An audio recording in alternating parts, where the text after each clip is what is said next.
Crazy for You, Complete Series. Written by Lucia Jordan. This is a copyright production by Wild Hearts Romance. Book 1. Order up, the pastry chef said as he placed 3 desserts on the wall shelf between the kitchen and the server stations. Holly Anderson took down the small plates carefully, setting them on the white cloth-draped prep table to see how they looked before adding garnishes of whipped cream spritzes, chocolate shavings, and mint leaves. "Table 8 wants a pot of tea," Nina Smith said to her as she carted in a tray of dirty wine glasses.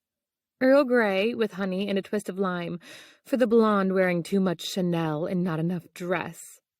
Of course she wants tea. Holly put her desserts on a serving tray and took off the fancy coffee. "I just made the caramel latte with cinnamon sprinkles she ordered 5 minutes ago." "You know how trophy wives love to change their minds," Nina said as she parked the used glasses on the dishwasher's rack. "At least we don't have to work that tractor sales convention downstairs. I heard they're practically swinging from the chandeliers. Start the tea for you?" "Yes, thanks." Holly picked up her tray and headed out through the swinging doors into the cool, quiet dining room. As Holly walked across the plush carpeting, she remembered how thrilled she had been to be hired to work at the Pinnacle. She knew she'd learn a lot from serving at the top-tier restaurant, which occupied the rooftop of the Silverwood Hotel and Convention Center. With her salary and tips, she could keep working part-time on her degree in culinary management while getting real-life experience. Holly still attended the Culinary Institute part-time, and she worked every afternoon and night shift she could get.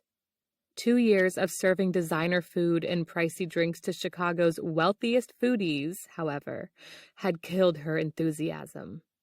The Pinnacle's guests proved to be picky, demanding, and they usually treated her like a servant instead of a server. Between work and school, she had no time for a social life anymore, and when she wasn't exhausted, she felt terribly lonely. Hard work didn't scare Holly, but sometimes she wondered if she'd ever reach her ultimate goal of designing and managing her own restaurants. "Ms. Anderson, there you are." George Atlee, the restaurant's manager, stepped into her path and held up his manicured hands. "Mrs. Wright at table 8 is waiting for her tea." "I know, sir," Holly said. "It's brewing as we speak." Disapproval crimped his thin lips. "I have to leave early, so you will be closing tonight. Do all the walkthroughs and make sure all the table linens are changed and pressed before you go." That meant she'd have to do all his work before she could go home. Again. She forced a smile. "Yes, sir." Quickly, she delivered the desserts before hurrying back to get the tea and take it to table 8. "Earl Grey, madam," Holly said as she filled a porcelain cup and added the requested honey and lime. Mrs. Wright waved her away as she leaned forward to whisper something in her old, rich husband's ear, which made her huge breasts bulge up from her skimpy, too-tight bodice. Mr. Wright grinned at the bountiful cleavage before he held out his credit card to Holly without looking at her. Holly nodded and went to the point-of-sale station, returning a few moments later with his card and check. She retreated a short distance while she scanned the dining room, which had mostly emptied, before watching the Wrights leave and retrieving the signed check.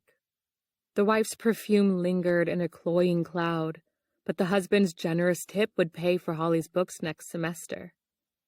An hour later, the final guests left, and the waitstaff and kitchen crew tidied up and prepared to go home. Holly waited by the door to lock it once the last employee went out. But as soon as they did, a tall, fair-haired man in an immaculate dark blue suit walked in. "Good evening," he said, an elegant French accent making his deep voice soft and sexy. "I am told that you serve an excellent Bordeaux here." "We have several, sir," Holly said, trying not to stare into his gorgeous, copper-colored eyes. "But I'm sorry, the restaurant is closed now. The hotel bar in the lobby is still open." "Yes, but it is filled with very loud men in cowboy hats who tried to sell me farm equipment." He took her hand and held it in his. "You cannot send me back there, Maminette." Holly had no idea what he'd just called her, but the feel of his long, slim fingers on her skin flustered her. At the same time, she felt charmed by his explanation and sympathetic to his dilemma. "I wouldn't think of it, sir. If you'll come this way, please." Holly seated him by the window that provided the best view of the city and presented him with the wine list. Part of her job was to make recommendations, so she said, "The Le Bosque is excellent, as is the Bechevel. If you'd prefer a right bank—" He shook his head. "Such glamour wines are for impressing a boss, or seducing someone simple-minded." He handed her the list. "Bring me one that you like." Holly nodded and went to the wine room, where she retrieved a bottle and brought it with a glass to the Frenchman. "This is a wonderful Bordeaux," she said as she poured. When she placed the glass in front of him, she felt his body heat and breathed in a trace of his scent. Whatever cologne he was wearing was the sexiest thing she'd ever smelled. The dark fruit and cedar notes blend like silk. He held up the glass to study the color, brought it to his nose to inhale the aroma, and then tasted it. "Why do you like it?" "There's something dreamy about it." It was also one of the few decently priced wines they stocked, not that she'd tell him that. "It may not be as sophisticated as you'd expect, sir." "It is not," he told her, and set down his glass. "It is simply entirely luscious." She nearly sagged with relief. "I'm so glad you like it. I have to finish closing up the restaurant now, but if you need anything else, just call me." "For that," he said gravely, "I must know your name." "It's Holly Anderson. Call me Holly." She wanted to ask his name, but that was definitely against the Pinnacle's rules. "Enjoy." As she draped the tables with fresh linens and ran the sweeper, Holly could feel the Frenchman watching her. She glanced his way a few times, too, and when his glass stood empty, returned to his table. "Would you care for another glass, sir?" "One was perfect, Maminette." He rose and took out his wallet. "Oh, I've already closed the POS, so there's no charge." Holly grinned. "Just don't tell my boss."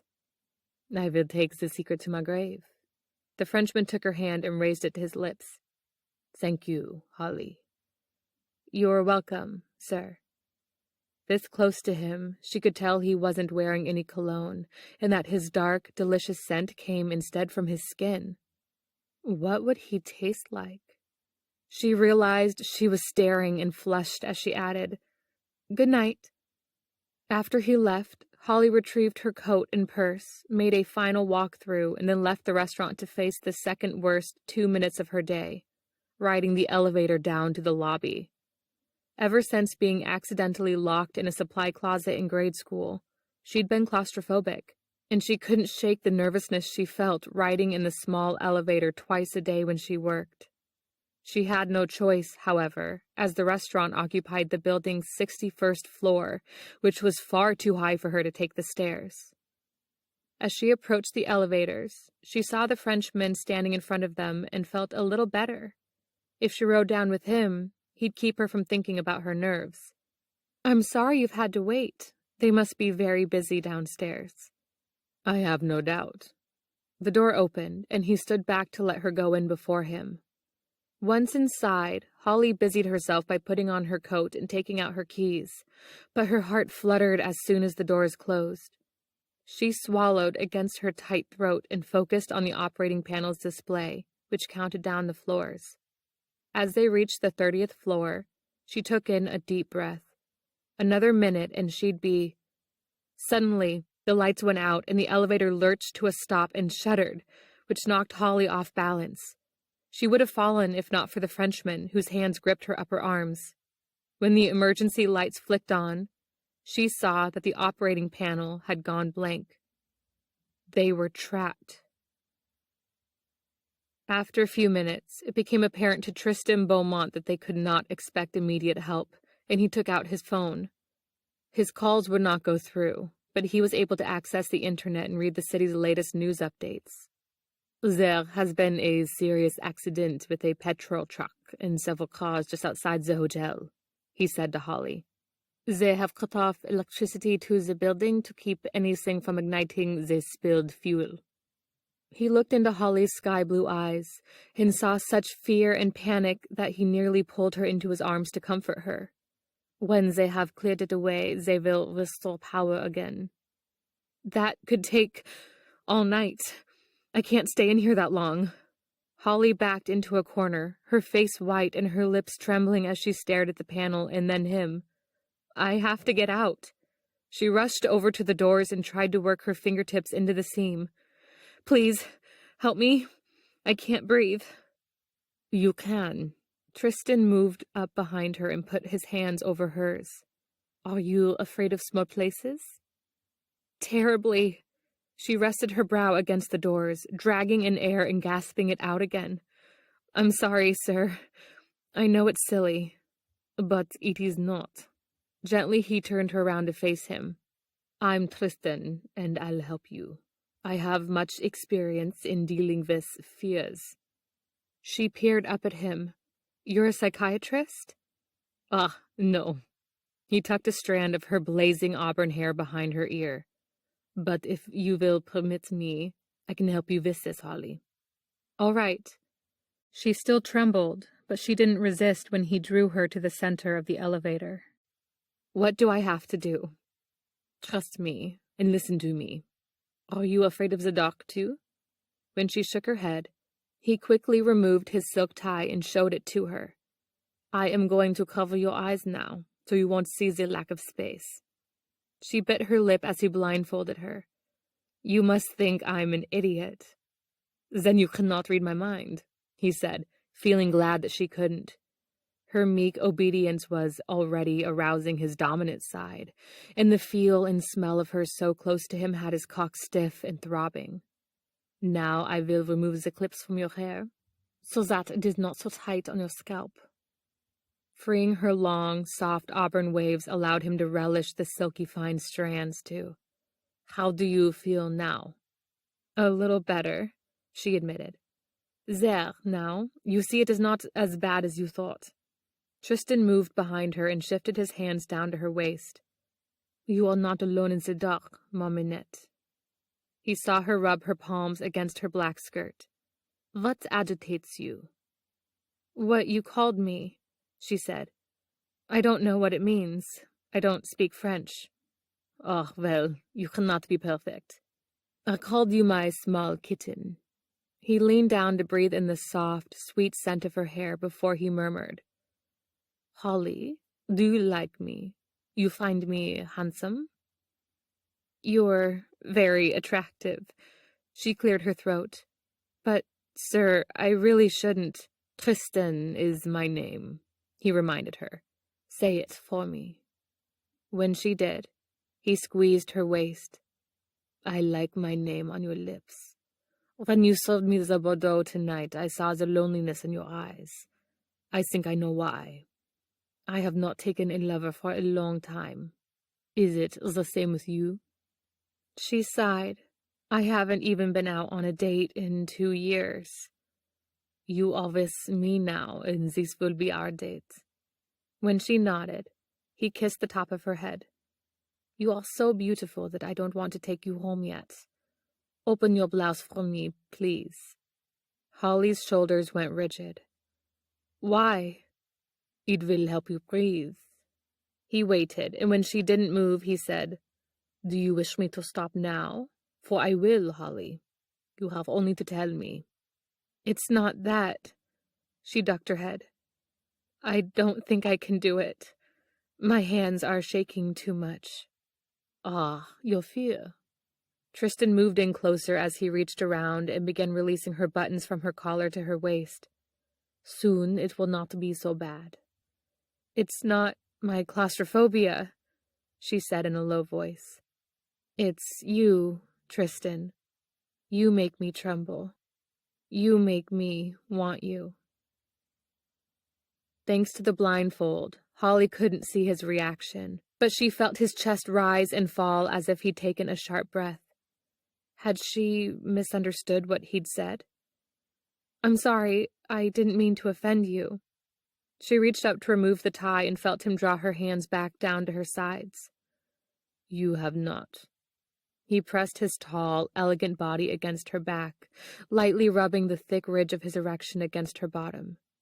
In fact, you've made me very happy. Holly swallowed hard as she felt him take off her blouse and release the clip of her bra. This is crazy.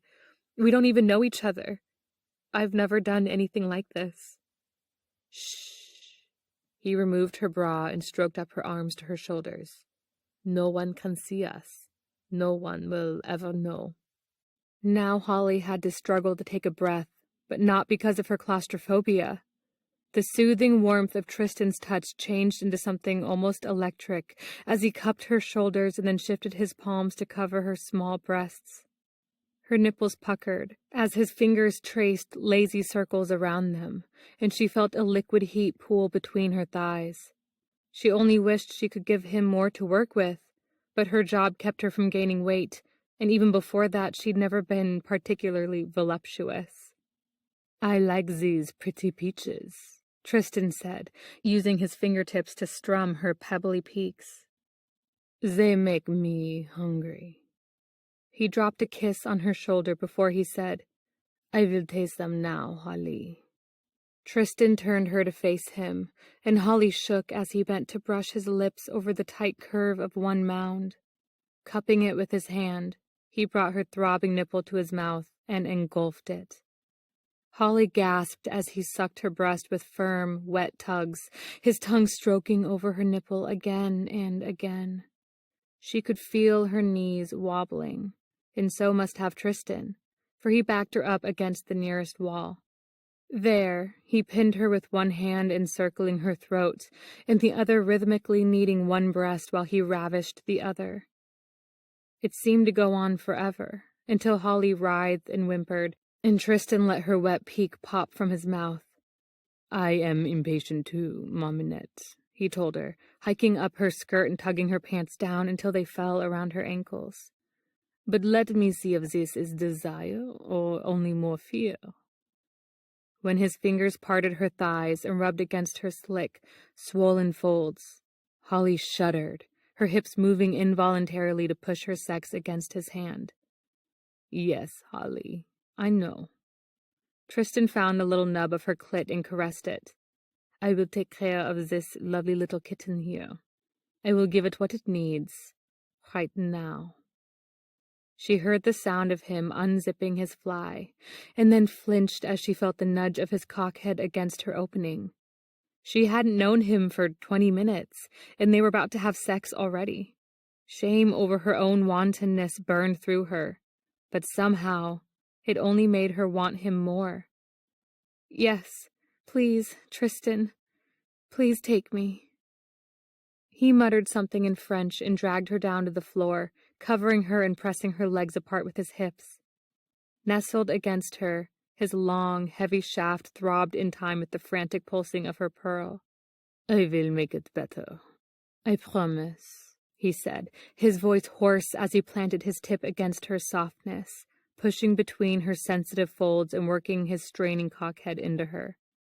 Being unable to see Tristan made all of Holly's other senses seem more acute. She could hear her own wetness as he forged into her, and she felt every inch of the delicious thickness of his penetration. His scent went to her head and made her feel almost drunk on him. It had been so long for her that she expected some discomfort. But Tristan had turned her on so much he sank into her as if they'd been fitted for each other. He drew out slightly after each short thrust, returning with more force each time, until with one last, hard stroke, he filled her completely. I am inside you now, Maminette, he crooned to her, brushing the hair back from her face. This is what I thought the moment I met you. I wanted to have you under me like this, to be fucking you like this. He withdrew and with a groan buried himself in her again. Does it feel good? Do you like my cock and this tight little pussy of yours? Holly couldn't believe how he made such dirty talk sound so erotic and thrilling. You know I do, sir. I like it when you call me sir. He gripped her shoulders as he began pumping steadily in and out of her clenching sex. In French it is monsieur. Say it for me. Monsieur, Holly repeated, and moaned as the sweet friction of his shaft sent bright jolts of aching pleasure through her belly. Oh, what are you doing to me? I am fucking you, Mominette, he told her, his voice hard. Just as I wished I could in the restaurant. I looked into your eyes and I thought I should bend her over the table. I should give it to her like this, and this because she needs me. She needs to surrender to me, so I can master her. Holly didn't understand what he meant, but his words washed over her with a wave of intense, sensual heat. You thought I wanted sex like that? In you, I think there is a secret desire to be taken over by a man, Tristan said, driving deeper. To have all your troubles swept away for this, and this. He nipped at her breast. To let him take charge of you. You long to surrender all. I want you to do this for me. Everything he said was so odd, and yet it felt so right to hear. Yes, I surrender to you, monsieur. Take me over. Make me do whatever you want. Her body shook with every fierce thrust of his cock, making her little breasts bob and her breath burst from her lips. Anything. I want to feel you coming on my tongue, Tristan said, and he suddenly jerked out of her and shifted down. Holly nearly screamed when she felt the hot velvet of his tongue lick at her, stroking deeper as he tasted her. When he found her pearl, he lashed it over and over, his tongue pressing and rubbing. It felt so intimate and yet so delicious she couldn't stop him, and she found herself lifting her hips to press against his tongue. I knew you would like me kissing your little pussy, he murmured against her thigh. You were made for a man's tongue, Mominette. Now, give me what I want. Come on my tongue, my sweet, sweet Holly. At the next touch of his mouth, Holly felt herself spiraling up and up, out of control and unable to stop, until her back arched, and she burst with bliss. Tristan kept licking at her, riding her through the first climax and pushing her into another, longer, heavier orgasm. Only when she begged him did he stop and rise up to give her a slow, deep kiss. She could taste herself on him, and felt a flicker of strange delight that racked her with the aftershocks. You are sweet, like new wine, he said, panting over her as he brought his shaft between her thighs. Now I want to fuck you very hard and fast, for my cock wants to explode in you. I am going to fill you with my hot cum, Ollie, deep, deep in your pussy. Do you want this? Do you want me to pump you full of my pleasure? Oh, yes, monsieur, she whispered. With a grunt, he penetrated her again and shoved himself in until she clasped him to the root. He braced himself on his elbows and began fucking her with such determination that all Holly could do was submit to his pistoning strokes. No, she could do more, Holly thought, and when he came into her again, she tightened around him, gripping his shaft as hard as she could. Tristan groaned and lost control, thrusting into her over and over until he stiffened and jerked, his body racked by his climax. Holly continued squeezing him from within, tightening with every jet of his seed so that she massaged his shaft until the final, long spurt. When he rested his forehead against hers, she kissed his mouth and sighed with a pervasive satisfaction she'd never before felt. You are a siren, not a kitten. Tristan slowly disengaged their bodies and rolled away from her. I think you and I should move into this elevator and live here. Only a bed will not fit. Perhaps a large chair. I'd be much happier coming to work, she said. Laughter bubbled out of her. It might even cure my claustrophobia. A gentle hand removed the tie blindfolding her, and when Holly looked up, she saw Tristan giving her an odd look. Did I say something wrong? She asked. You are not happy? He touched her cheek. Why this? You are so beautiful and kind and should be beating away the men. She sat up and hunched her shoulders. I'm actually not very good with guys. I've tried, but they're only interested in themselves and what I can do for them. You must come to France, Tristan said, and kissed her brow. Our men are not idiots, and we have very few women with red hair and perfect breasts. You will never be alone again. That sounds lovely. She glanced down at her small mounds. But I barely have any breasts. Then what is this? He ran his knuckles over one nipple, making it stiffen. I like your breasts. They are firm, and yet your skin is so soft. I have only to touch them, and I get hard. Holly couldn't believe she didn't feel panicky anymore. But then Tristan was kissing her again, and it didn't matter that they were stuck in an elevator. As he pulled her onto his lap, nothing in the world mattered except the way he made her feel, like something precious and sultry and passionate, all at once. He took his mouth from hers long enough to whisper, I want you again, Mamanette. Oh, yes. Holly curled her arms around his neck. Yes, please, monsieur. Several hours later, the emergency lights went off, the overhead lights came on, and Holly woke from a doze to feel the elevator once again descending.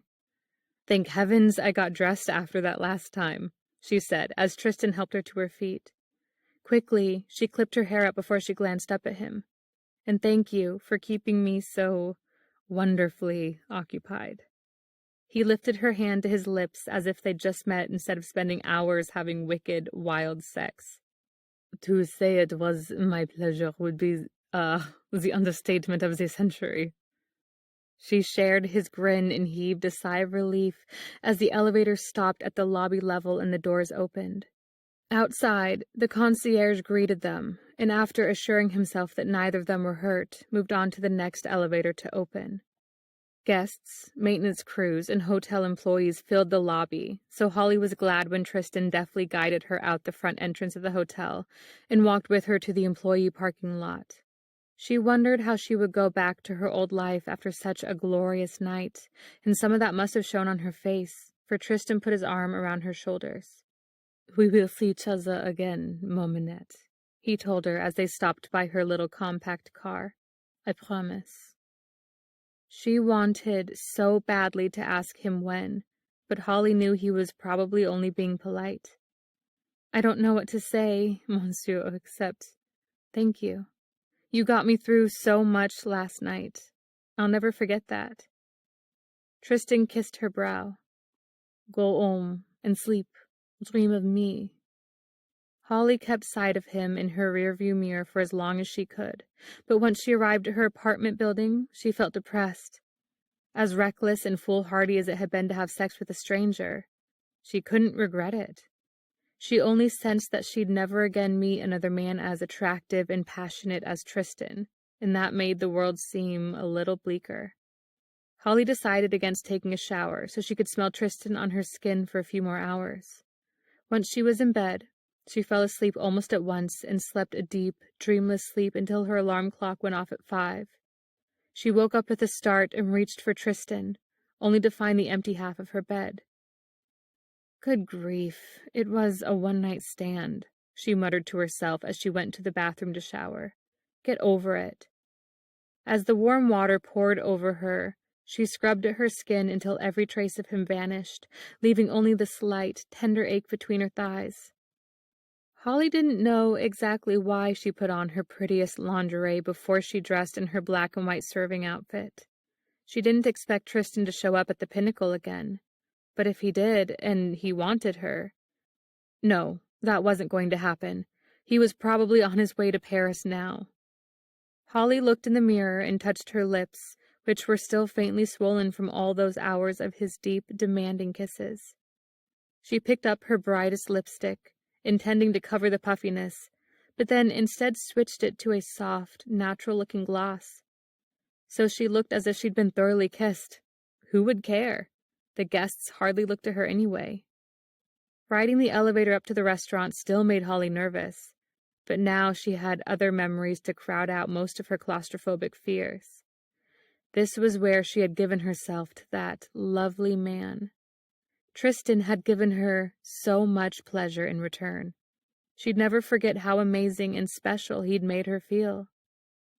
Mr. Atlee approached Holly as soon as she entered the restaurant. "I'm told you were caught in the elevator for most of the night. Were you hurt?" "No, sir, I'm fine." She struggled to keep her expression bland. "Ready to work, too." "All right." Atlee nodded toward the back section of the dining room. "You'll have Section C tonight. We're expecting a full house, so stay on your toes." What else did she do every night? Holly thought, as she went back into the kitchen to take over from the lunch shift server. "Any particular problem tables?" she asked the other woman. "You mean other than the usual richies, foodies, and snotties?" The server rolled her eyes. "The 4 old frat buddies at table 11 are drinking Boilermakers like they're outlawing booze tomorrow. You might want to cut them off soon. They've started patting my ass every time I check them." Holly went to work, delivering the ready orders and taking more from 2 tables of new arrivals. She swung by the bar to close table 8's tab there, and then handed her orders into the kitchen. As she was garnishing some dishes, Atlee came in with a room delivery cart and gestured to her. "I need you to take this down to the penthouse suite and serve it," he told her. "Nina and Joan will cover your section while you're gone, but make it quick." "Why isn't room service handling this?" Holly couldn't help asking. "The guests specially requested dessert and champagne for 2 from the Pinnacle, and since they're in the penthouse suite, they get whatever they want." He made a pushy gesture. "Go on, now. We don't want to keep the guests waiting." Holly reined in an exasperated sigh as she pushed the cart out of the kitchen, through the restaurant, and down to the elevator.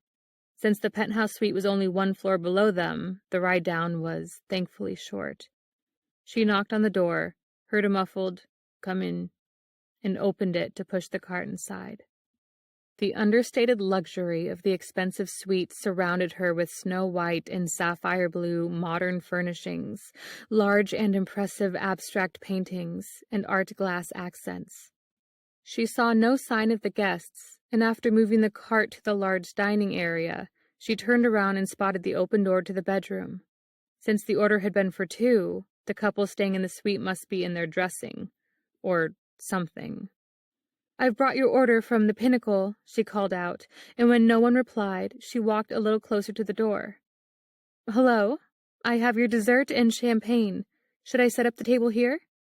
"In here," said a muffled voice.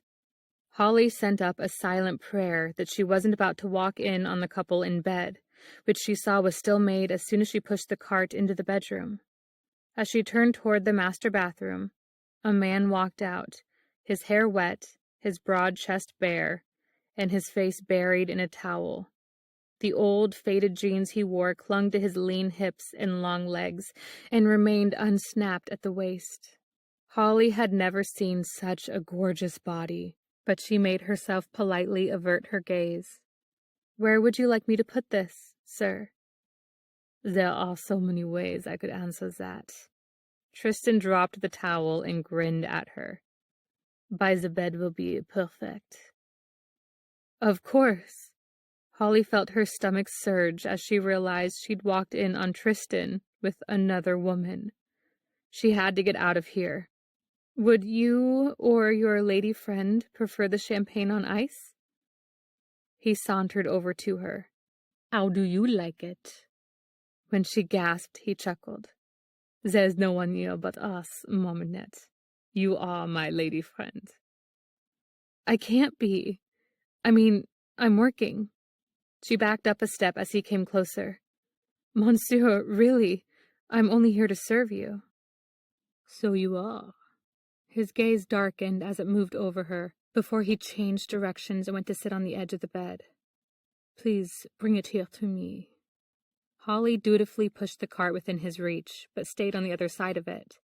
She removed the polished domes covering the tiny cakes, strawberries, and bowl of fluffy whipped cream. "Tonight, we have an assortment of miniature pastries with fresh berries and chantilly cream." The champagne is a dessert vintage from Napa. Tristan watched her expertly uncork the bottle and fill one of the two flutes. Will you have a glass with me? I'm sorry, but I have to get back to the restaurant. Holly didn't look at him as she filled a small plate with the dessert, which she presented with a careful smile. Will there be anything else, monsieur? Tristan pushed the card aside. You are here to serve me, you said. When Holly nodded, he caught her wrist and tugged her to him. Does that mean you must give me my dessert how I want it? A strange, helpless heat welled up inside her. She suspected she'd do anything he told her. Yes, monsieur. How do you, want it? Bring the berries and cream here to me. When she retrieved it from the cart, he took the bowls from her and placed them on the bed beside him. Now please kneel down, here. He pointed to a spot on the floor between his bare feet, and when she hesitated, he said, I want to look into your beautiful eyes while I enjoy myself. Holly knew she should tell him no and hurry back upstairs, but instead, she found herself lowering herself down onto her knees. Once in that position, she felt that lovely sense of helplessness that she'd experienced when he'd blindfolded her in the elevator. Only now, she could watch his face. Retrieving a strawberry from one bowl, Tristan offered it to her. Please, take a bite and tell me how it tastes. Carefully, she nibbled at the berry. It's ripe and sweet. She caught her breath as he leaned over, lifting her chin and giving her a slow, sexy kiss. The glide of his tongue over hers and the taste of the strawberry made her head spin a little, and she swayed. So it is. He rubbed his thumb over her lower lip. You have a very lovely mouth. I wonder how it would feel on other parts of me. Without thinking, Holly licked her lips. Are you flirting with me now, girl? Tristan reached down and tugged at her blouse. If you are, open these and show me your breasts. When she didn't move, he cocked his brow. I cannot enjoy myself unless I see your pretty peaches. And you want me to see them, don't you? She did, and not just because he was the only lover she'd ever had who praised them. Holly wanted to expose herself to him and make him want her as much as she needed him. Unbuttoning her blouse made her cheeks flush, and she fumbled a little, but finally she opened it and unclipped her bra, baring her small breasts to his avid gaze. Very nice, but now you've made my cock too hard, he murmured to her and brought her hand to his crotch. The way it is pounding is distracting me from my dessert. Take it out and rub it for me. Unzipping his jeans and freeing his erection took all of Holly's nerve. When he wrapped her fingers around his heavy girth, she trembled and looked away. She'd never had a man tell her what to do, and the fact that she was obeying him so blindly frightened her. I don't think I can keep doing this, monsieur. You are serving me, he reminded her.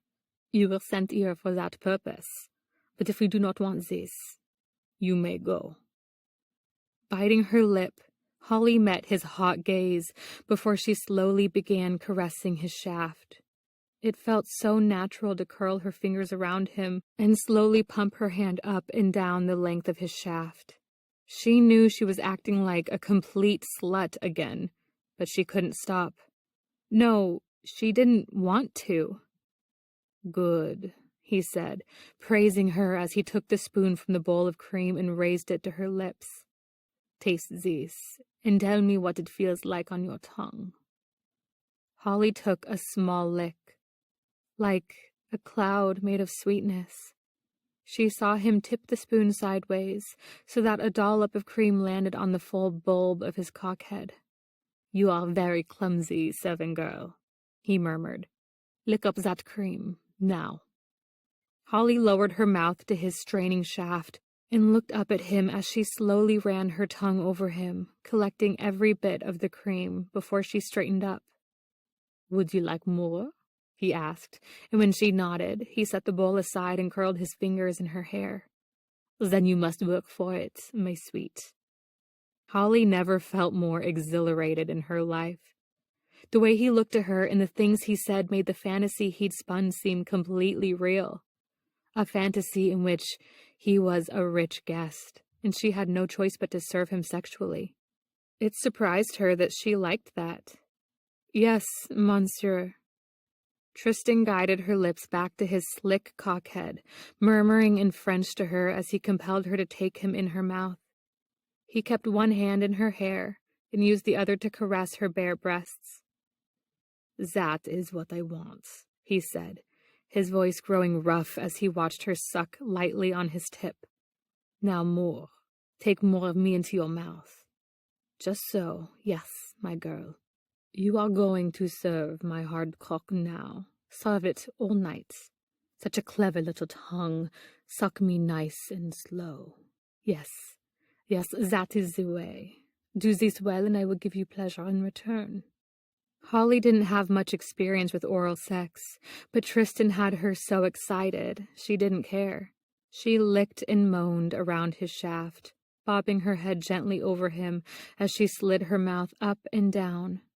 His girth swelled, and she could feel him watching her and enjoying what she did, for tremors ran through the strong thighs under her palms, and his balls began to tighten. Tristan tightened his grip on her hair. Harder now, girl. Suck my cock harder. Deeper. Do you like how I fucked your pretty mouth? He lifted her suddenly onto the bed and rolled, pinning her on her back and straddling her shoulders.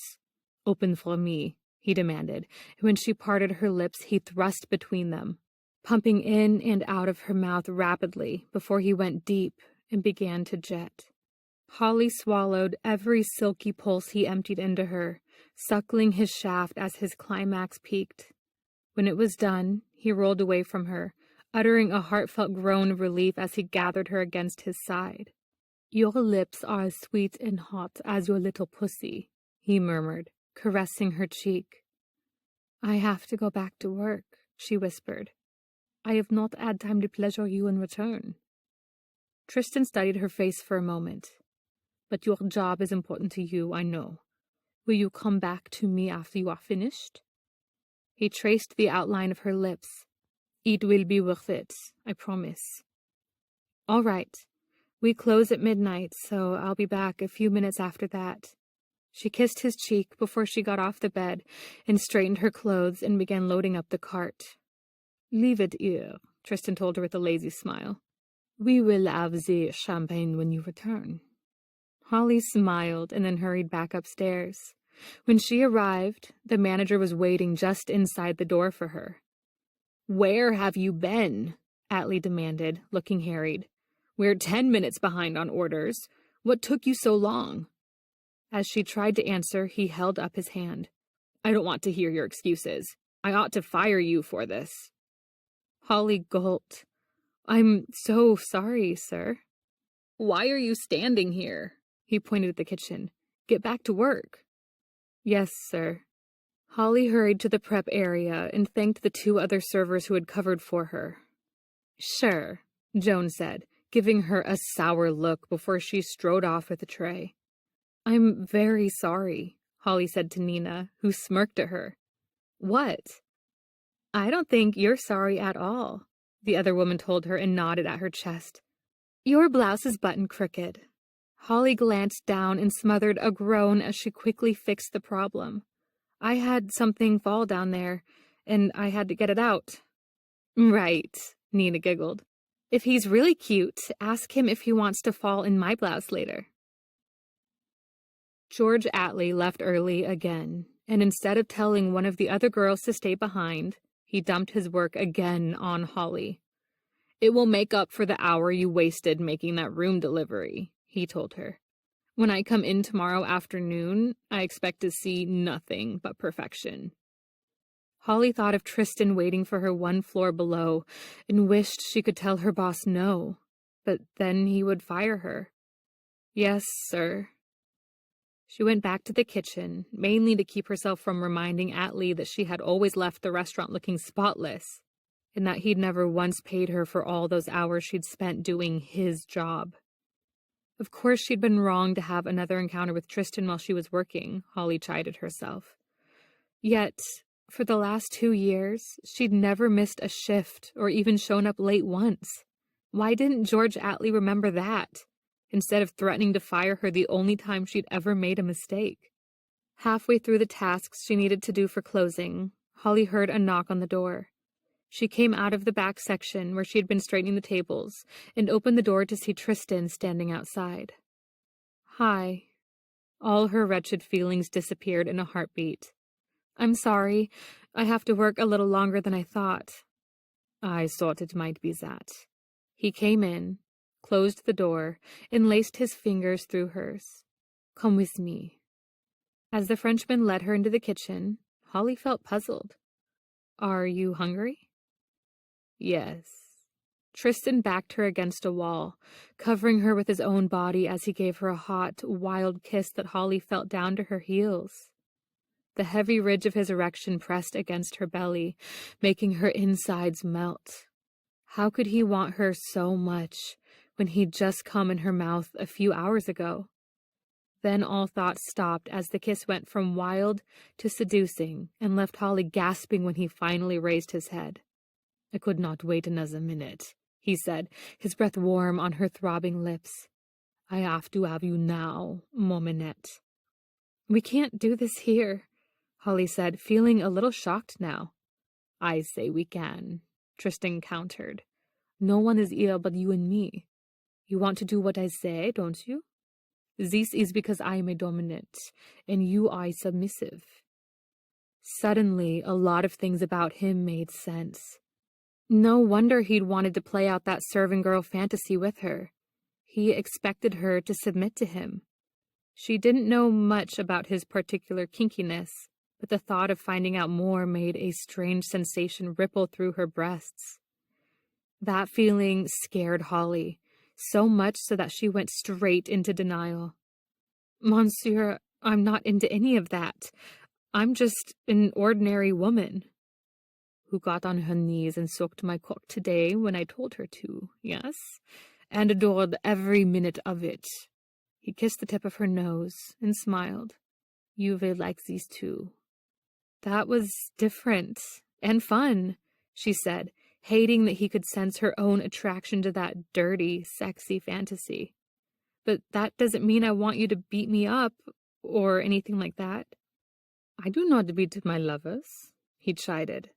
What we have already done was natural for both of us. You liked what I did to you in the elevator because I took charge. You gave yourself over to me. That is how it will be for us. Always. He put his mouth to the side of her throat, sucking lightly until she groaned. You want to do it now? As much as I want you to surrender to me. Holly tried to think of what to say, but he was kissing her again, and then all the rational thought went out of her head. At least he was right. They were alone in the restaurant, and no one would be in until tomorrow morning. Somehow, Tristan moved her from the wall to one of the prep tables, where he bent her over the top. I cannot keep away from you, he said, as he drew up her skirt and eased down her panties. His hand stroked the curves of her bottom as he said, Let me have you again, Holly. She couldn't believe she was going to do this right where she worked every day. Yet the touch of his hand made her heart pound, and her breasts throb. She had also gone so wet between her legs, her panties felt drenched. Now it becomes clear to you, yes? Tristan reached between her legs to give her sex a tender caress.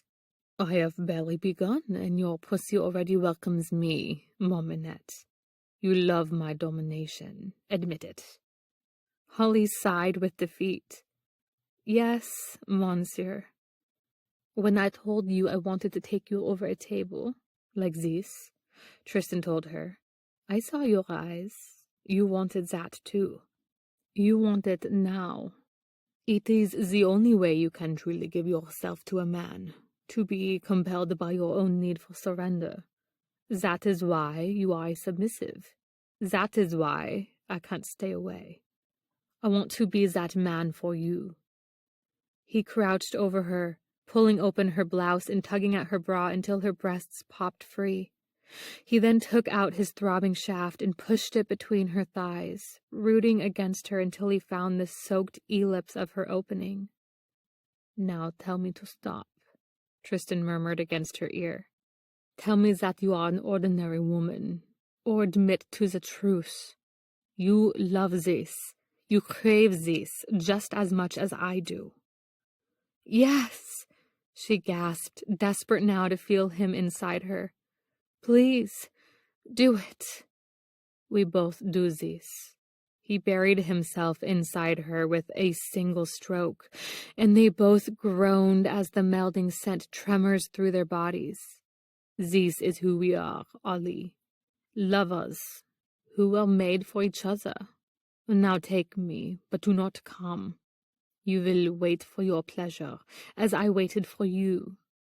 Tristan kept talking, sometimes in French, while he thrust in and out of her.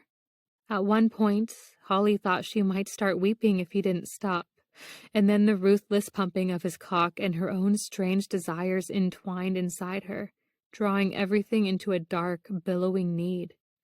Then she was sure that she would cry if he did stop.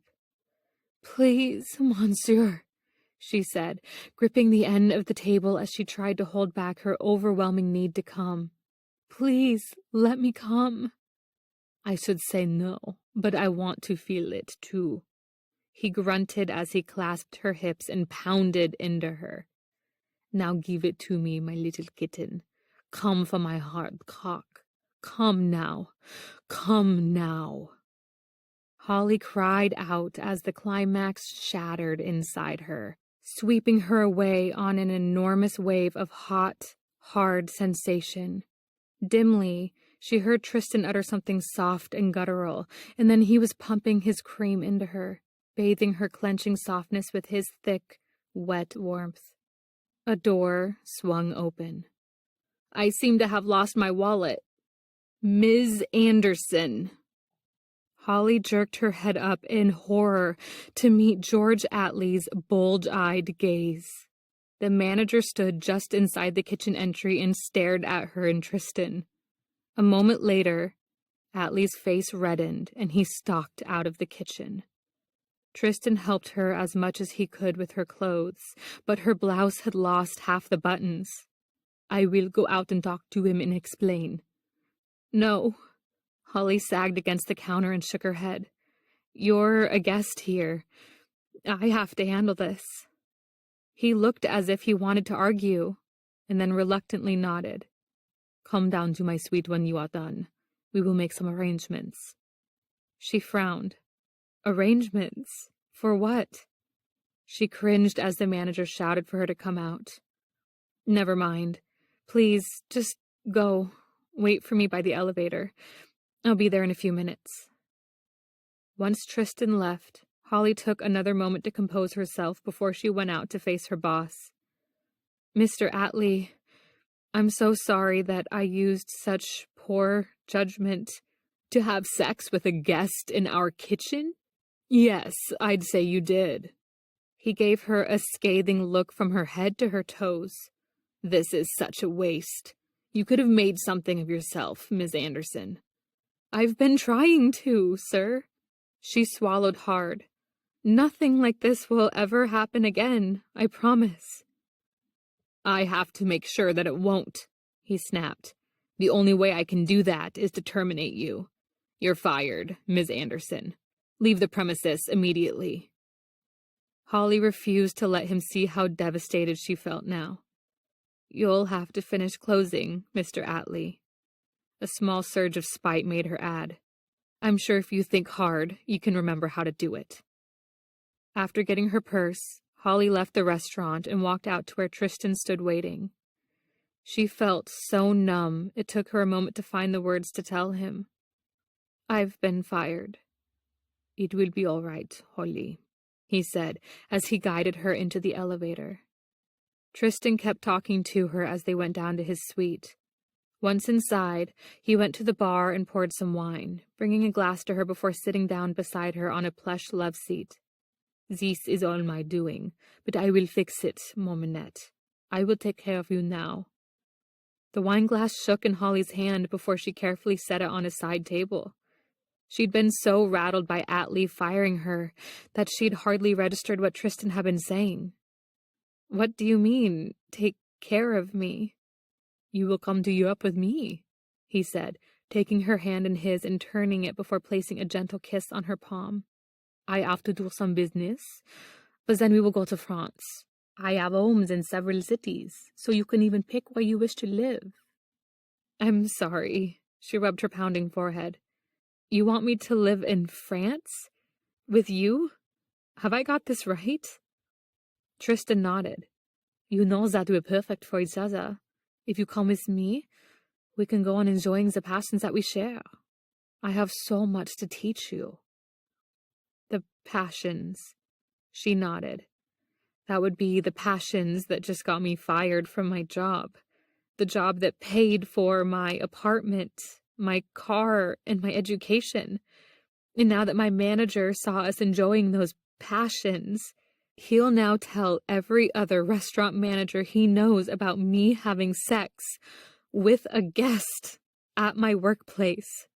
Besides being made into a laughingstock and a dirty joke they tell their buddies, I'll never get another decent serving job in Chicago, or finish my culinary management degree, or live anywhere besides under a bridge.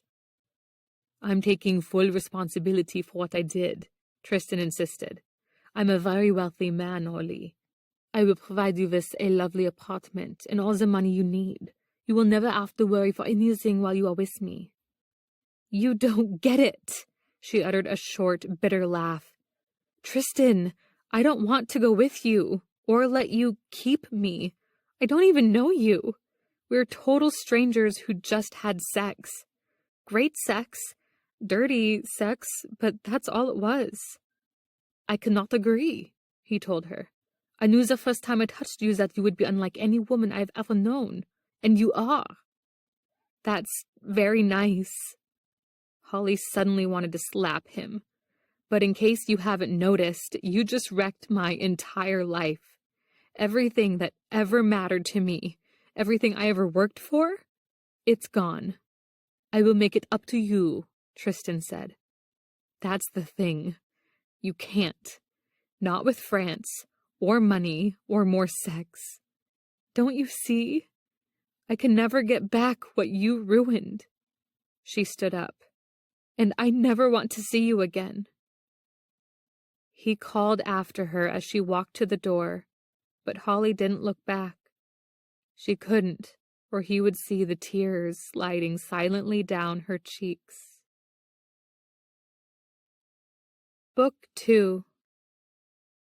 The next day, Tristan entered a large executive office and shook hands with the distinguished-looking man behind the desk. It is good to see you, Jonathan. Instead of sitting down, he went to the window to look out at the city. Since the unhappy scene with Holly last night, Tristan had wondered where she was and what she was doing. In the apartment she could no longer afford, he suspected. She was crying over all she had lost, except him. He still craved her like a drug, Tristan thought.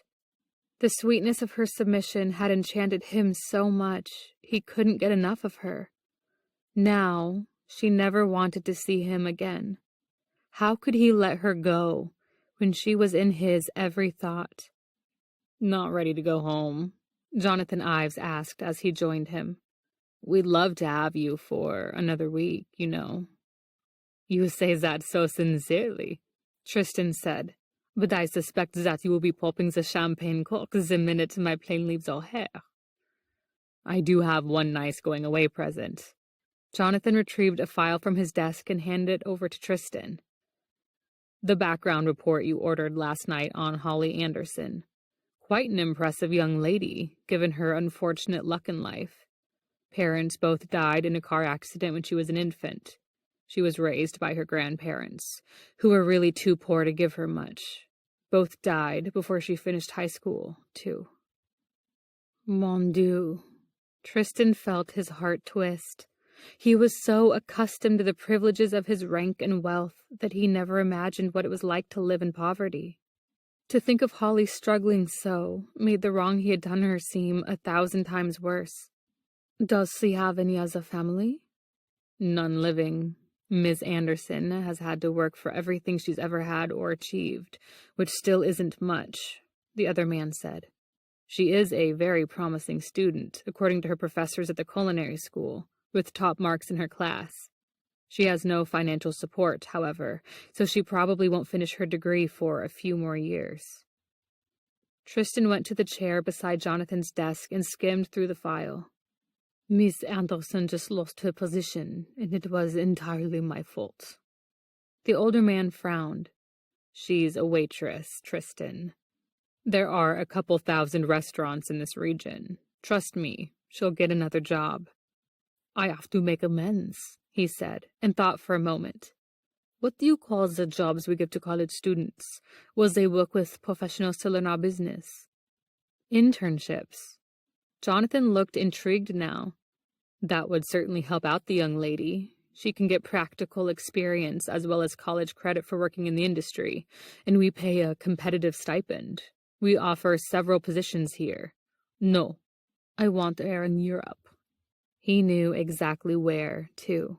Right at his side, where he could work on fixing the damage he had done to her heart, as well as her career. I think she will be well suited to work on the new dinner club franchise. He stroked his chin as a plan began forming in his head. Explain to me how these internships work, my friend. An hour later, Tristan was speaking to one of Holly's culinary professors over the phone. Miss Anderson impressed me with her service when I was at the Pinnacle this past week, he told the man. Beaumont International has created a new, paid internship in Europe for a student of culinary management to learn how a franchise is created and designed. I believe Miss Anderson is the perfect candidate for the job. If I send over the information, would you be kind enough to offer it to her? I'd be delighted, the professor said. May I say, I think it's marvelous that the CEO of such a large, multinational corporation would personally take such an interest in helping a student of ours. You are an inspiration, Mr. Beaumont. Miss Anderson has earned it, Tristan said. Thank you, Professor.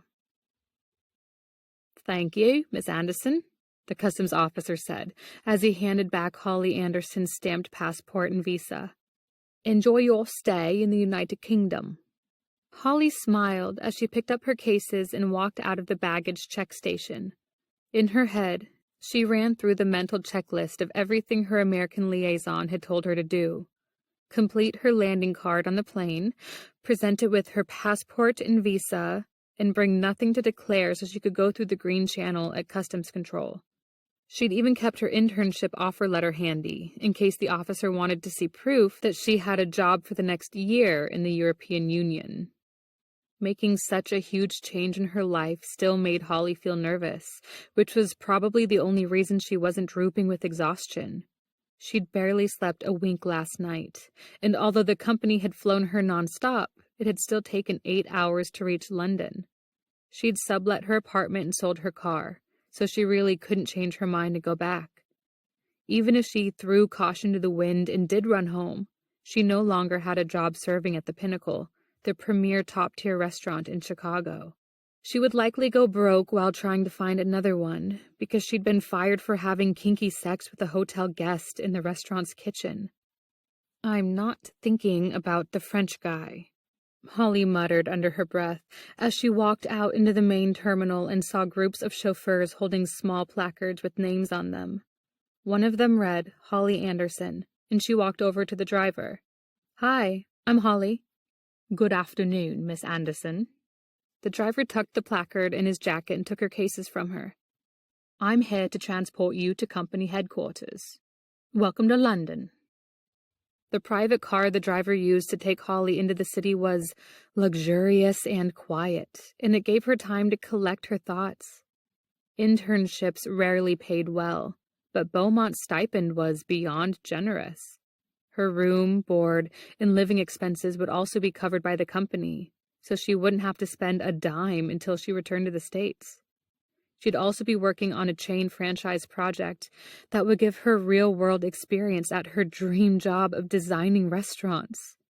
All of her fantastic luck should have had her permanently thrilled, but there was only one problem. Tristan, the Frenchman who had seduced her back in Chicago, still haunted her. She couldn't close her eyes without hearing his voice. She couldn't undress without remembering his touch on her body. He'd even convinced her that she was a submissive and compelled her to submit to his domination. He'd been so gorgeous, too. Now, every other man she saw seemed to fade into cardboard cutouts as she recalled running her fingers through Tristan's thick blonde mane and looking into the passionate fires in his copper-colored eyes. "Beaumont International UK headquarters, Miss Anderson," the driver said, pulling up to the curb in front of a gigantic office building. He parked and got out to help her from the car. "If you'll give your name to the receptionist, she'll look after you. I've been instructed to take your cases to your hotel and return for you in an hour." "Thank you so much." Holly smiled blindly at him before she forced herself to walk toward the building's glass-fronted entrance. Inside, a pretty brunette sat at a curved, polished wooden desk where she was working on a computer terminal and speaking to someone on her headset. As soon as she spotted Holly, she stopped typing and put the call on hold. "Miss Anderson?" When Holly nodded, she looked oddly relieved. "Mr. Beaumont is expecting you. Please report to his office on level 21. "I'm sorry?" Now Holly felt bewildered. "Mr. Beaumont wants to meet me? Personally?" The receptionist nodded vigorously. "He's been calling down all afternoon to see if you've arrived, miss." "All right." Holly squared her shoulders and headed for the elevators. Her claustrophobia flared up as soon as she stepped into the lift and pressed the PH button, but once the doors shut, she closed her eyes and took a deep, slow breath. Tristan had taught her to do this, of course. The night they'd met, the power to the hotel where she worked had been cut off, trapping them alone together in an elevator. Holly had freaked out, and Tristan had blindfolded her with his tie to calm her down. Then the wildfire attraction between them had blazed out of control, and they'd had sex.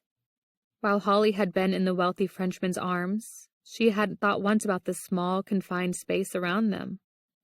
The sex had been amazing, but it was remembering his kindness that night that hurt so much, especially after what had happened the next day. She'd had sex with him again while delivering room service to his suite, and then he'd cornered her at the restaurant while she'd been closing it up. Her manager had literally walked in on them having sex in the kitchen, for which he had fired her. The brief, torrid affair had done more than wreck Holly's life. After getting her fired, Tristan had offered to take her with him to Europe as his mistress, as his way of making amends. Holly's temper still climbed up a notch every time she thought of that final conversation, when she'd told him she'd never wanted to see him again. At least he'd never find her working in the UK. The elevator stopped, and with a sigh of relief, Holly stepped out into the penthouse level, which was all designer carpets, elegant antique furniture, and tasteful artwork. Everything had a French look to it as well, from a watercolor of the Eiffel Tower to a series of photographs of French bakeries, which confused her a little. Why would a British company want their executive offices to have Parisian ambience? It made her realize just how little she knew about Beaumont International. Holly walked over to the door marked Chief Executive Officer, knocked twice, and heard a deep voice call out a welcome. She went in with what she hoped was a cool, professional smile, and said, "Hello, Mr. Beaumont. What are you doing here?" Tristan Beaumont had paced the length of his office 100 times that afternoon, waiting for Holly to arrive. Now that she was here, he could only feast his eyes on her lovely face. She'd pulled her fiery auburn hair back into a smooth chignon, which accentuated her sky-blue eyes. Her dark pink lips trembled as she stared at him, and then hot color tinted her delicate cheekbones as she turned to leave. "I should have told you my full name." He got to the office door before she did, and braced his hand against it. I should have done many things differently, but I did not bring you here to be my mistress, Holly. The internship is genuine. I have given you a job to replace the one that caused you to lose. I didn't work in Europe, she said. You're paying me twice what I earned as a server.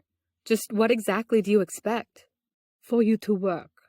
He gestured toward the chair in front of his desk, and for a moment he suspected she might still try to run out on him. Please sit down, and we will discuss the details. Holly gave him one final, long, narrow look before she went over to sit down. Tristan hid his relief behind a bland expression as he followed and sat at his desk. My company owns thousands of restaurants around the world, he told her as he watched her lovely face.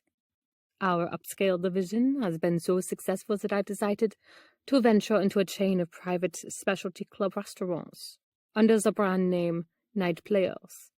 These will combine fine dining with live entertainment and other privileges for a very exclusive clientele. She looked slightly less mulish now. They aren't going to be open to the public at all? Members only. He removed a file from his desk and offered it to her. These contains all the details on the project. We've purchased the properties and finished the construction work. So now we must design the interiors, decide on menus, and choose appropriate entertainment. For that, I will need your assistance. You will be working as one of my project designers. All the color fled from her face. Monsieur, I have no design experience whatsoever. As an intern, I could help a designer as a runner, or a personal assistant, but I can't actually design your bistros. But you are studying culinary design, Tristan pointed out, feeling a little smug that she was still calling him Monsieur, as he had instructed her to in Chicago. Have you forgotten your lessons? Of course not. It's just that I think I'd... She stopped and grimaced. Honestly, I don't know what to think. Why me? You could have anyone design these dinner clubs, and you're choosing someone who is still a student. You are not only that. He came around the desk and stood before her, close enough to touch. Memberships to Night Players will be offered only to dominants and submissives.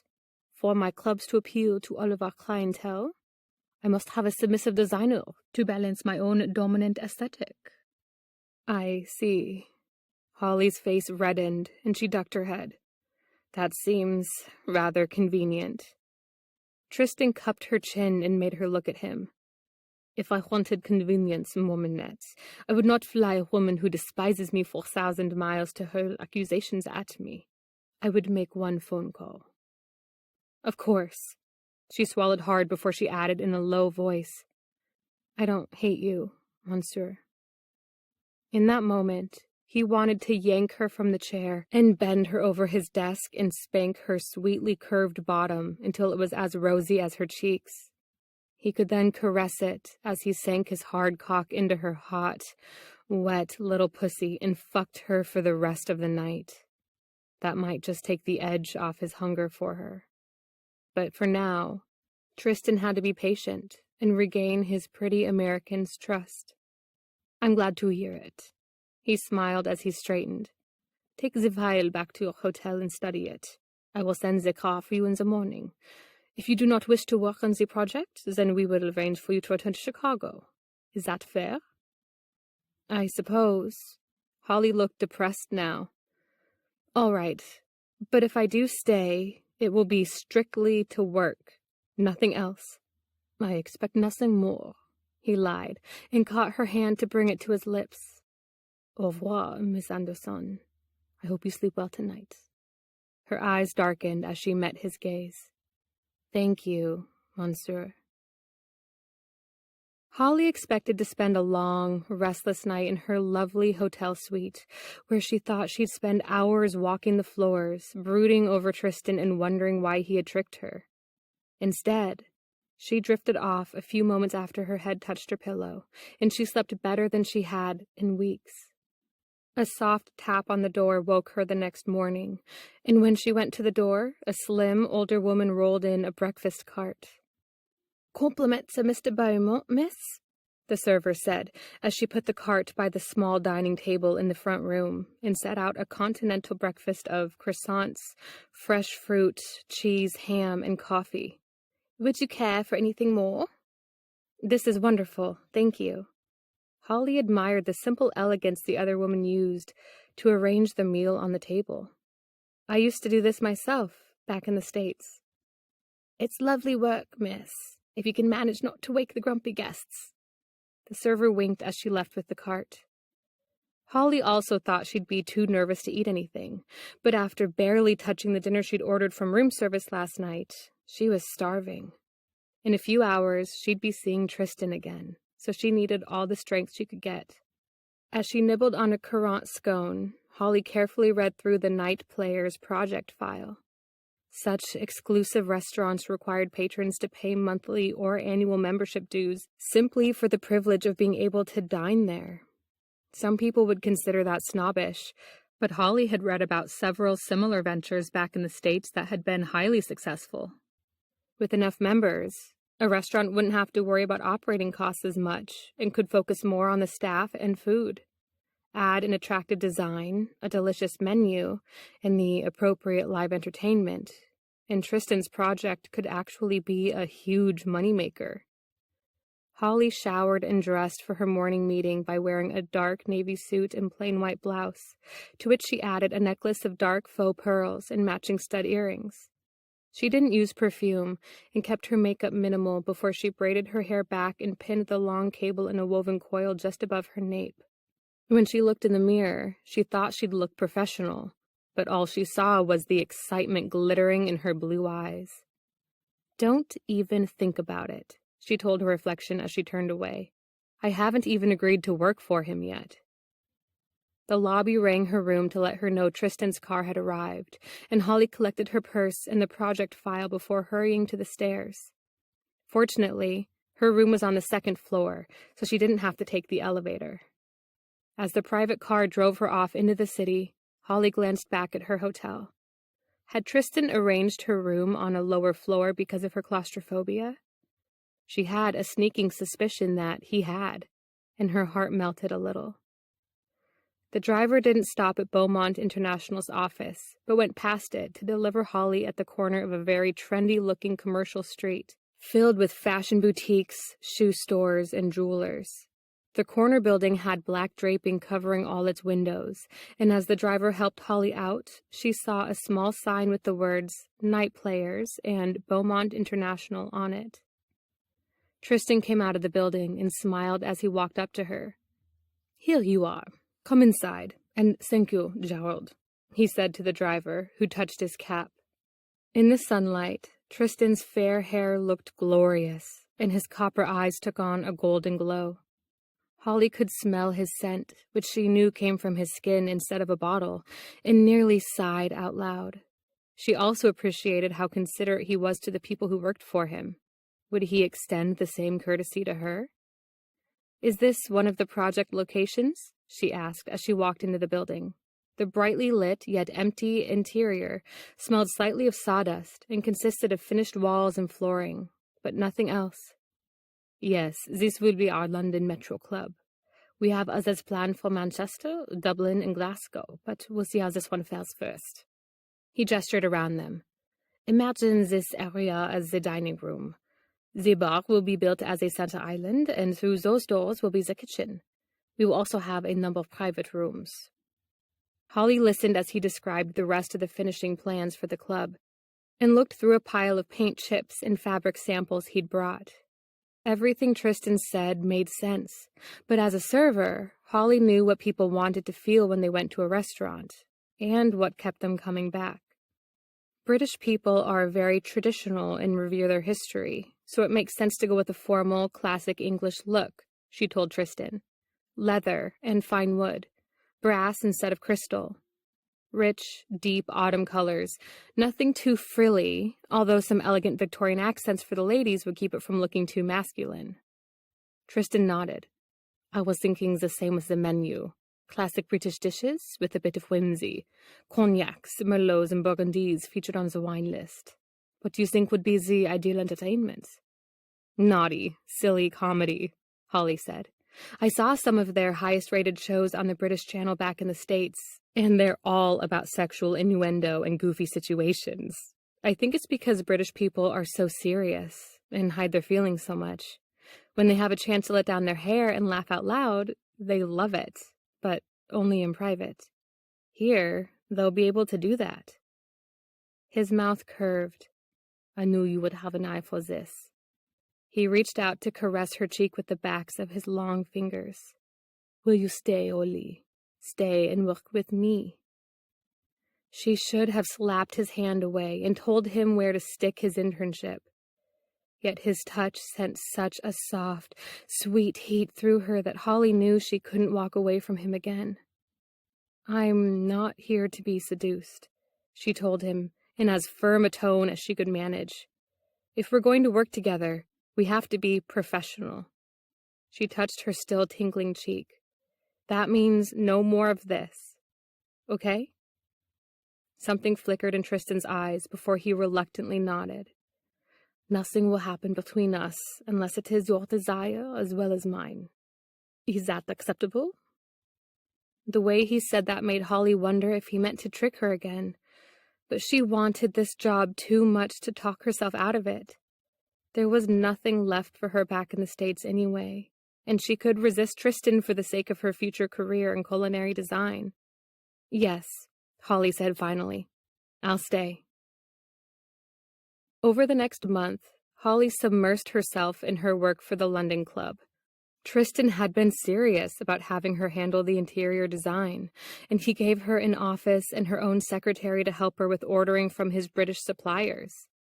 Holly spent most of each morning making calls and working on the computer as she created layouts and figured measurements for the carpets, wallpaper, and furnishings. She also teamed up with several buyers in the equipment division to choose the right appliances for the restaurant's kitchen. At noon, Tristan came to her office to take her to lunch, over which they discussed the progress she'd made as well as any problems that might have cropped up. At first, she felt self-conscious about being seen going out with the CEO every day, but no one at the office seemed to notice. She also found she was more relaxed talking to him over a meal than in his office. The upholsterer delivered all the stools and chairs, which looked pretty fabulous, Holly told Tristan one day, while they were sharing a paella at a Spanish bistro tucked away in the back streets of London's East End. The electrician also finished wiring the kitchen yesterday, so I scheduled the appliance company to come in and hook everything up this morning. She noticed how he was watching her mouth and self-consciously lifted her napkin to blot it. Unless you have any concerns, I think we're ahead of schedule for the opening this weekend. I would like to have a trial run for the staff before we do, Tristan said, and took a sip of his wine. I will arrange for the chef to serve a tasting menu tonight. It will help me judge the quality of the dishes and how they are presented. Will you join me? The one thing Tristan hadn't consulted her on was the menu, and Holly felt curious now.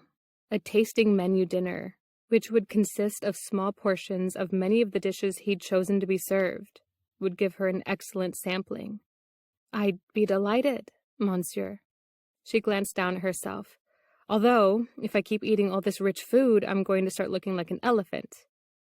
Instead of reassuring her, Tristan nodded solemnly. You should exercise more. His gaze drifted down to her breasts and back up to her mouth. I would be happy to help you with this. Perhaps tonight, after dinner in my hotel room?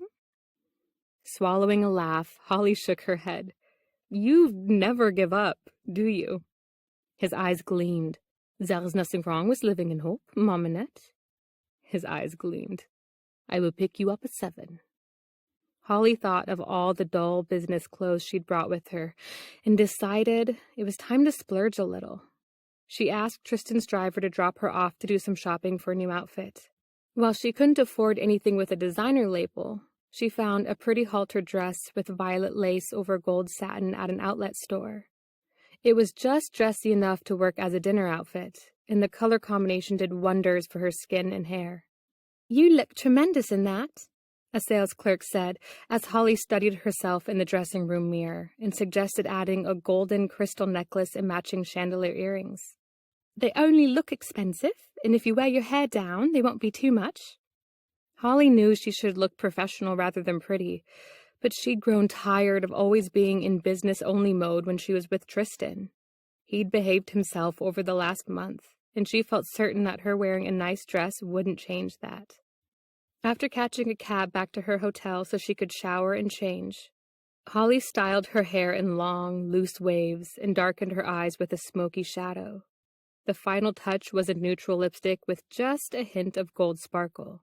It made her mouth look luscious without being over the top. Tristan came to pick her up promptly at 7, and for a moment, all he did was stare at her. "Is it too much?" she asked, cringing a little as she glanced down at the dress. The Frenchman shook his head and helped her into the back of his car, as if she were made of porcelain. He didn't say anything as his driver took them to the club, and by the time they arrived, Holly was tempted to plead a headache so she could go back to the hotel. "Forgive me," Tristan said suddenly, as if he could read her thoughts. "I am so used to the charming suits you wear to the office that to see you like this is startling." As the car stopped, he climbed out and helped her out of the car, his hand holding on to hers. "You look so beautiful tonight." "Thank you, monsieur," Holly said, feeling a little off-kilter herself now as she drew her hand from his. When they walked into the club, Holly took a moment to inspect the dining room. All the hard work over the last month had resulted in an elegant yet welcoming atmosphere, from the warm amber glow of the brass lighting fixtures to the intricate Celtic knots bordering the dark blue carpeting. Tristan guided her over to one of the 7 private rooms they'd created, where the tables had been set for 2 in front of plush gold velvet settee. Antique mirrors on the wall reflected her image as she sat down with Tristan, and Holly frowned as she studied them. "I don't remember ordering this many mirrors for the room." She saw his mouth hitch and felt a twinge of suspicion. "Were they one of the finishing touches you forgot to mention?" "People like us like to watch," was his cryptic reply. The head waiter and the sommelier came in to greet them, preventing Holly from finding out more. Once their wine was served, one of their prettiest waitresses brought in a selection of amuse-bouche to begin the meal. Holly had tried several tasting menus while at the Culinary Institute, so she knew to expect only a mouthful of every dish to be served. What she didn't count on were the other items the server placed on the table before leaving. "I didn't know blindfolds, cards, and handcuffs would be on the menu." She read the first card, which had instructions for a bondage game on it. "What is going on?" "These are some of the club benefits." He took the card from her. "The couple who orders this meal also plays this game while they dine." Her jaw dropped. "You mean they have to eat in a blindfold and restraints?" He shrugged. "One of them does. Playing such games is part of the club experience." "That's why you never showed me the menu," she guessed, and eyed the handcuffs. "Do you expect to use that stuff on me?" "It would help to know if it heightens your dining pleasure," he said with a slow smile. "But if it makes you uncomfortable, we can simply eat." He held out a bit of herbed salmon on a cucumber round. "Try this." Holly couldn't talk with her mouth full, and then she became distracted by the delicious taste of fish. "The coriander adds a pleasant bite," Tristan said after he sampled his own portion. "Now the duck confit, I think." As he kept feeding her and commenting on the food, Holly felt her tension slowly ease away. Feeling the brush of his fingers against her lips made every bite an intimate caress. The things he said about the food also made her relax. Tristan seemed focused on the chef's efforts, rather than her reactions. The only thing that alarmed Holly was when they were served the entree samplings, which included a saddle of lamb and beef Wellington. "Oh, my," she said to Tristan as she eyed the tiny portions. She knew both dishes were made to serve at least 8. What happens to the rest of the food? The chef isn't going to throw it out, is he? "Never," Tristan assured her. All of the remaining food is taken tonight to one of our charities. They deliver it to wounded veterans, the elderly, and other people who don't have the means or capability to dine out. That's so generous. I hate to see food wasted. Holly glanced at the blindfold and cuffs. I'm sorry I've been such a bad sport, too. Nothing about you is bad, mon Minette. He looked up as the sommelier came in with a fresh bottle of wine. You will like this vintage. It is the softest Merlot I have ever found, and it has a note of lavender, which grows wild in the vineyards. After 7 more courses, the server finally brought in the dessert tray, which had a dozen different pastries, sorbets, and other confections. The chef had placed each in a martini glass with inventive garnishes, and the artistry made Holly sigh with delight. I thought I was full, but you might have to handcuff me to my chair to get a bite of these, she said, grinning at him. Her smile slipped as she saw how intently he was looking at her. Monsieur? Tristan sat back, putting a little more distance between them. Do not suggest such things to me, Holly. Not even to joke. It doesn't have to be one. Slowly, she reached for the handcuffs, holding them in her hands for a moment before offering them to him. This is the last course, so maybe we should, just to see if it makes it more enjoyable. She retrieved the blindfold, and after taking a deep breath, tied it over her eyes. Tristan moved closer and drew her hands together before he cuffed her wrists. I have been thinking about this all night, he murmured. Part your lips for me. Holly did that, and smelled dark chocolate as Tristan brought a tiny slice of cake to her mouth. Midnight tort with raspberry, he said as he fed her the bite. What do you think? She swallowed and said, It should just be called decadence. I could eat the whole cake, too. There's a little frosting left. Here. He stroked over her bottom lip, and when she licked at it, he pressed his thumb inside. Taste it on me, mon Minette. Before she could stop herself, Holly closed her lips around the base of his thumb and sucked lightly. Oh, yes. Tristan shifted closer and put one arm around her shoulders. I like watching you suck me, Holly. Your pretty lips are so soft, and your tongue is like silk on my skin. She felt his body heat through the clothes separating them and released his thumb with a groan. We shouldn't be doing this. We said we'd keep it professional. But we are, he said, and nuzzled her neck. Our guests will be doing this, Holly. They are not coming here merely to dine. They will play with each other, too. She caught her breath as she felt his hand touch her belly. So, you want to play with me now, monsieur? Yes, Holly. His fingers slid up, moving over the tight bead of her nipple before he cupped her chin. I am going to untie your dress, so that I may look at your lovely breasts while I give you the next bite. If you do not want this, you have only to say, No, thank you, monsieur. Those will be your safe words with me. Holly felt his hand shift the clip behind her neck, but she couldn't force out the words to make him stop. He released her halter and let it fall down to her waist, which left her small breasts exposed. Passion fruit sorbet, Tristan said as he reached for something. An icy dollop dripped onto her breast, and Holly felt it sliding over her throbbing nipple.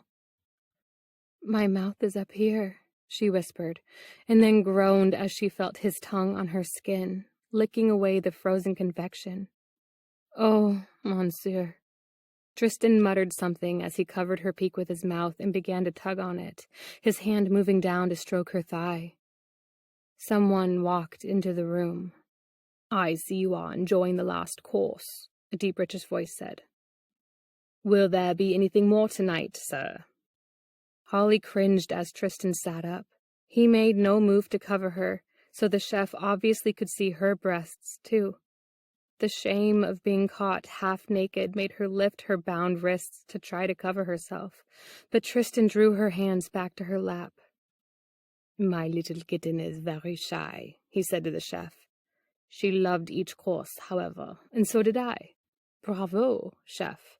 Now you and the staff should go home. I will lock up the club when we are ready to leave. Thank you, monsieur, the chef said. Good evening, Miss Anderson. Once the man was gone, Holly sat back with a groan. Why did you do that?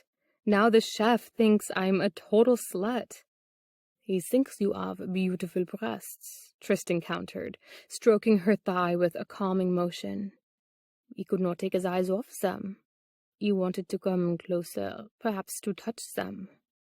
His voice lowered as he murmured, You made him very hard, Mominette. I could see his erection pushing against his trousers. Now he will go home and rub his cock as he thinks of you. He will imagine sucking on your nipples until you squirm under his mouth. He will stroke himself as he pretends it is your pussy gripping him while he plows into you, just as I have since the last time I fucked you. As he said those shocking things, Tristan eased Holly back onto the settee and pushed up her skirt. Now for the next taste. It is my turn, he told her as he stripped off her panties, leaving her sex bare to his gaze.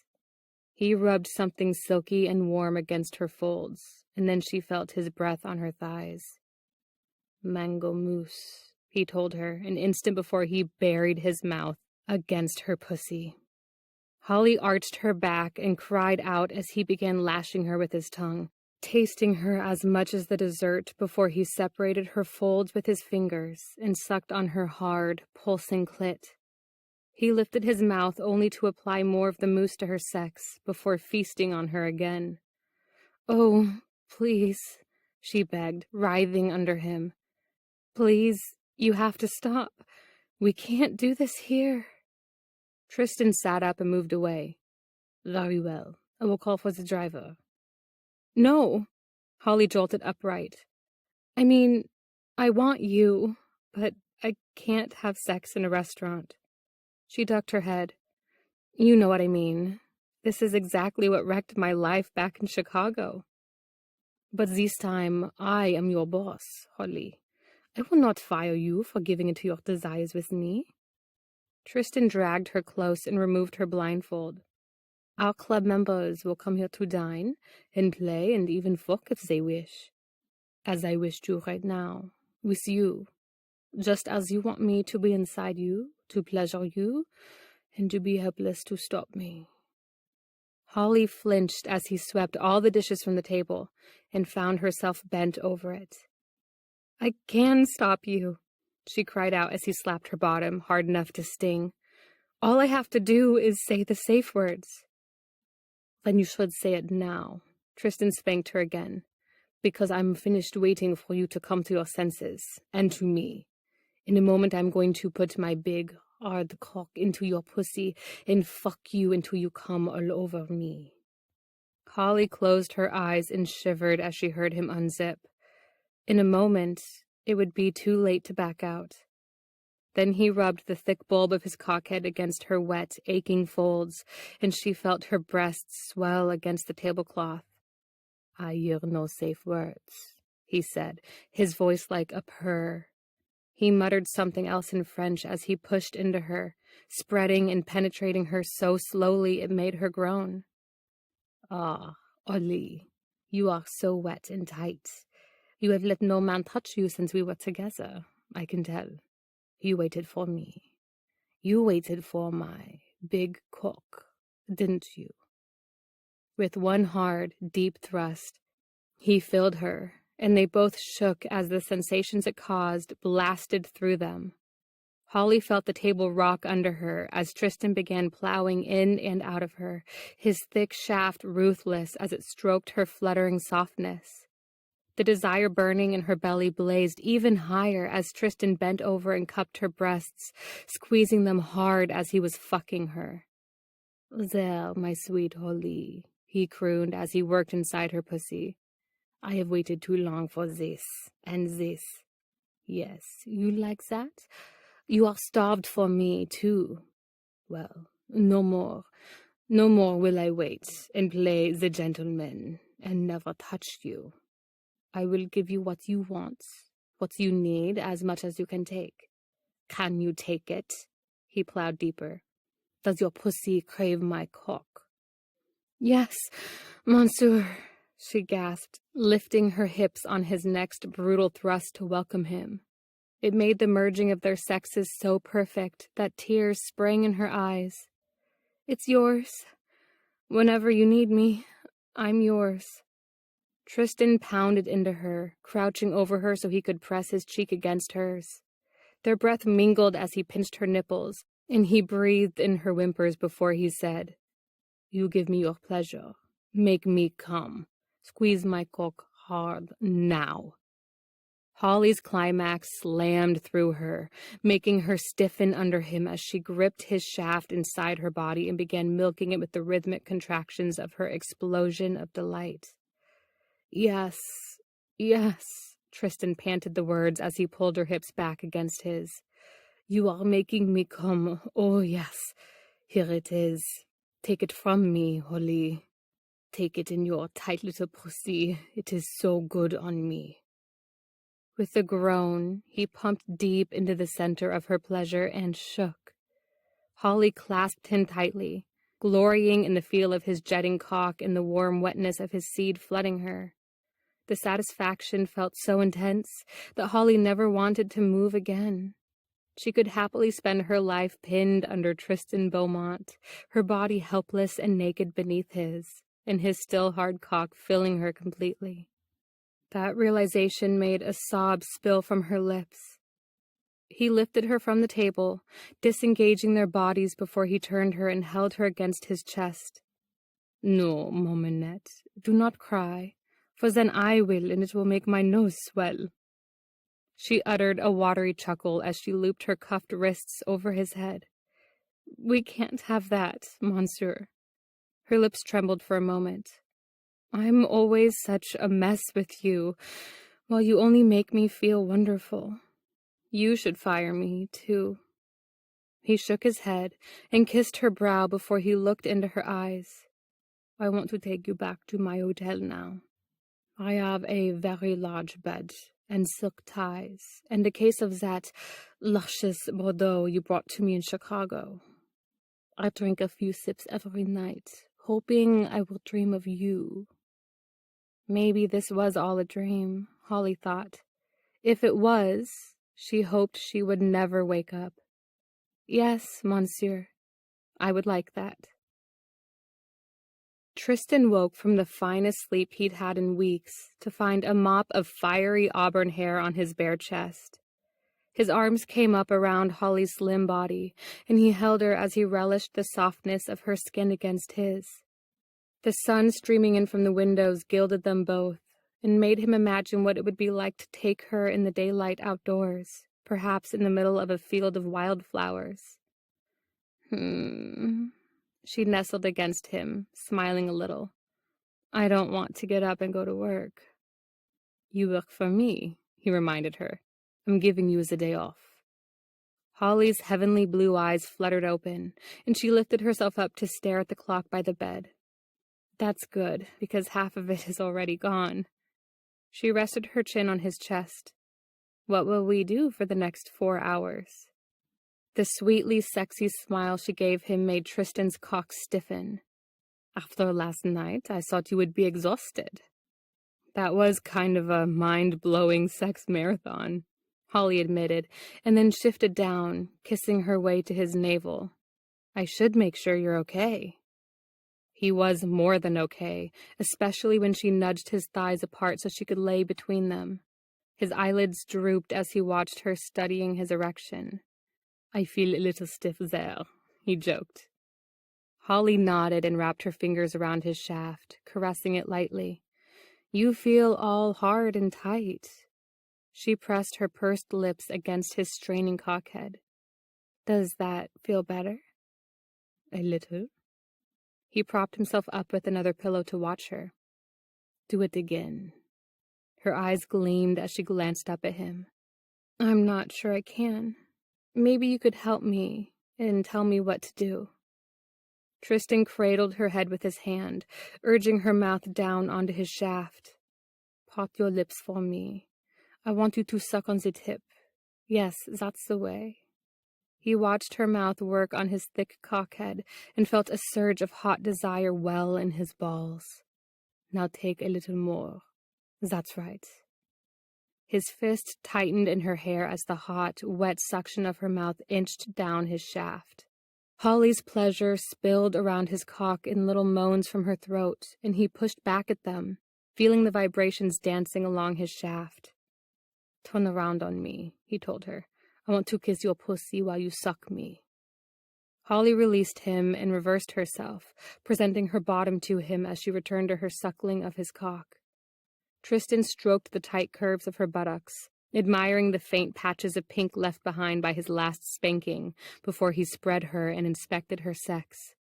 She was faintly swollen and very pink from last night's fucking, and when he kissed her folds gently, she shivered against him. Tristan began laving her slowly with his tongue, gripping her hip with one hand and using the other to stroke her clit with tiny circles. He felt and tasted her wetness, savoring it as her head began to bob over him and her mouth stroked up and down on his cock. Tenderly, he worked 2 fingers into her clenching softness and plied his tongue against her little pearl as his own shaft swelled in her mouth. He kept his touch gentle but firm, and when he felt her whole body tremble, he pushed his fingers deep and sucked on her clit. The sound she made as she shook triggered his own pleasure, and they came together, his cock pulsing between her lips and her pussy throbbing against his mouth. Holly collapsed on him with a sigh, resting her cheek against his leg for a moment, before she rolled off and sat up to lick her lips. I need to hire you to give me wake-up calls, monsieur, but only if you do it in person. Tristan gathered her against him and held her as their heartbeat slowed back to normal. No one has ever offered to make me their alarm clock. I just like waking up with you. Holly rested her hand on his chest. You make me feel so good, monsieur. Like I'm exactly where I should be. Tristan kissed the top of her head. Then you should stay with me every night. He felt her go still and added, but you do not want to be my lover. You want us to be only professional. He sighed. Why can't we have both work and play? I don't want to be a kept woman, Holly said, glancing up at him. I want to work and earn my living. But I want you, too. I want this just as much as you do. Tristan was accustomed to making a financial arrangement with his submissives, so they could devote all their time to him. Then he realized that he had mostly spent just his nights with his lovers. He also valued Holly's creativity and point of view, and he respected the quality of her design work. With Holly, he could have her at his side by day and trembling in his arms at night. Why don't we try both? He said, and smiled as hope brightened her eyes. I will pay you only to work for me. Whatever happens after hours is personal, not for money. Just you and me. With a happy sound, she hugged him. You won't regret this, monsieur. Book 3. Good morning, Mr. Beaumont, Holly Anderson said as she walked into the CEO's executive office and closed the door behind her. Miss Anderson, Tristan Beaumont said, looking up. As always, his thick mane of blonde hair looked perfectly groomed, and his copper-colored eyes lit up with interest. What do you have for me this morning? She brought to him the sales report for the London Metro branch of Night Players, a members-only restaurant that she had helped him design. As he took the file, Tristan nodded at the chair beside his desk, where she sat down and waited as he skimmed through the data. After 2 months of working as his intern, Holly knew he would be pleased with the rapidly increasing list of club members, as well as the restaurant's substantial profits. Excellent numbers. He closed the file and met her gaze. You also look lovely. He gestured at her silk trouser suit, which exactly matched the sky-blue color of her eyes. Very professional, and yet very fashionable.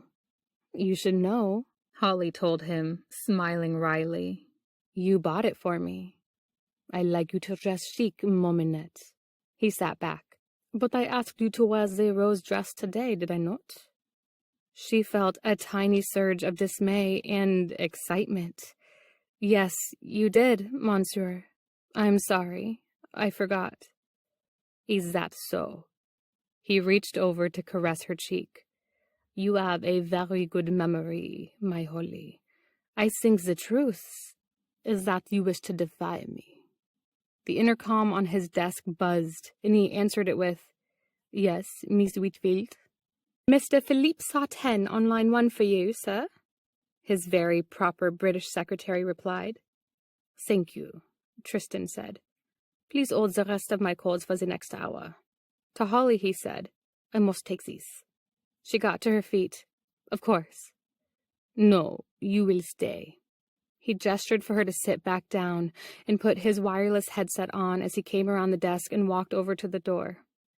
Sartène? Bonjour, mon ami. Ça va se moti? Holly heard him lock the door and felt anticipation sizzle through her veins. Since becoming Tristan's submissive lover, she had learned that her Frenchman could be very unpredictable and spontaneous with his demands. When he wanted sex, he would dominate her almost anywhere they went.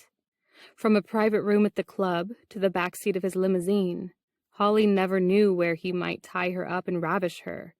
But so far, they'd never done anything at the office. Then again, she'd never defied him like this.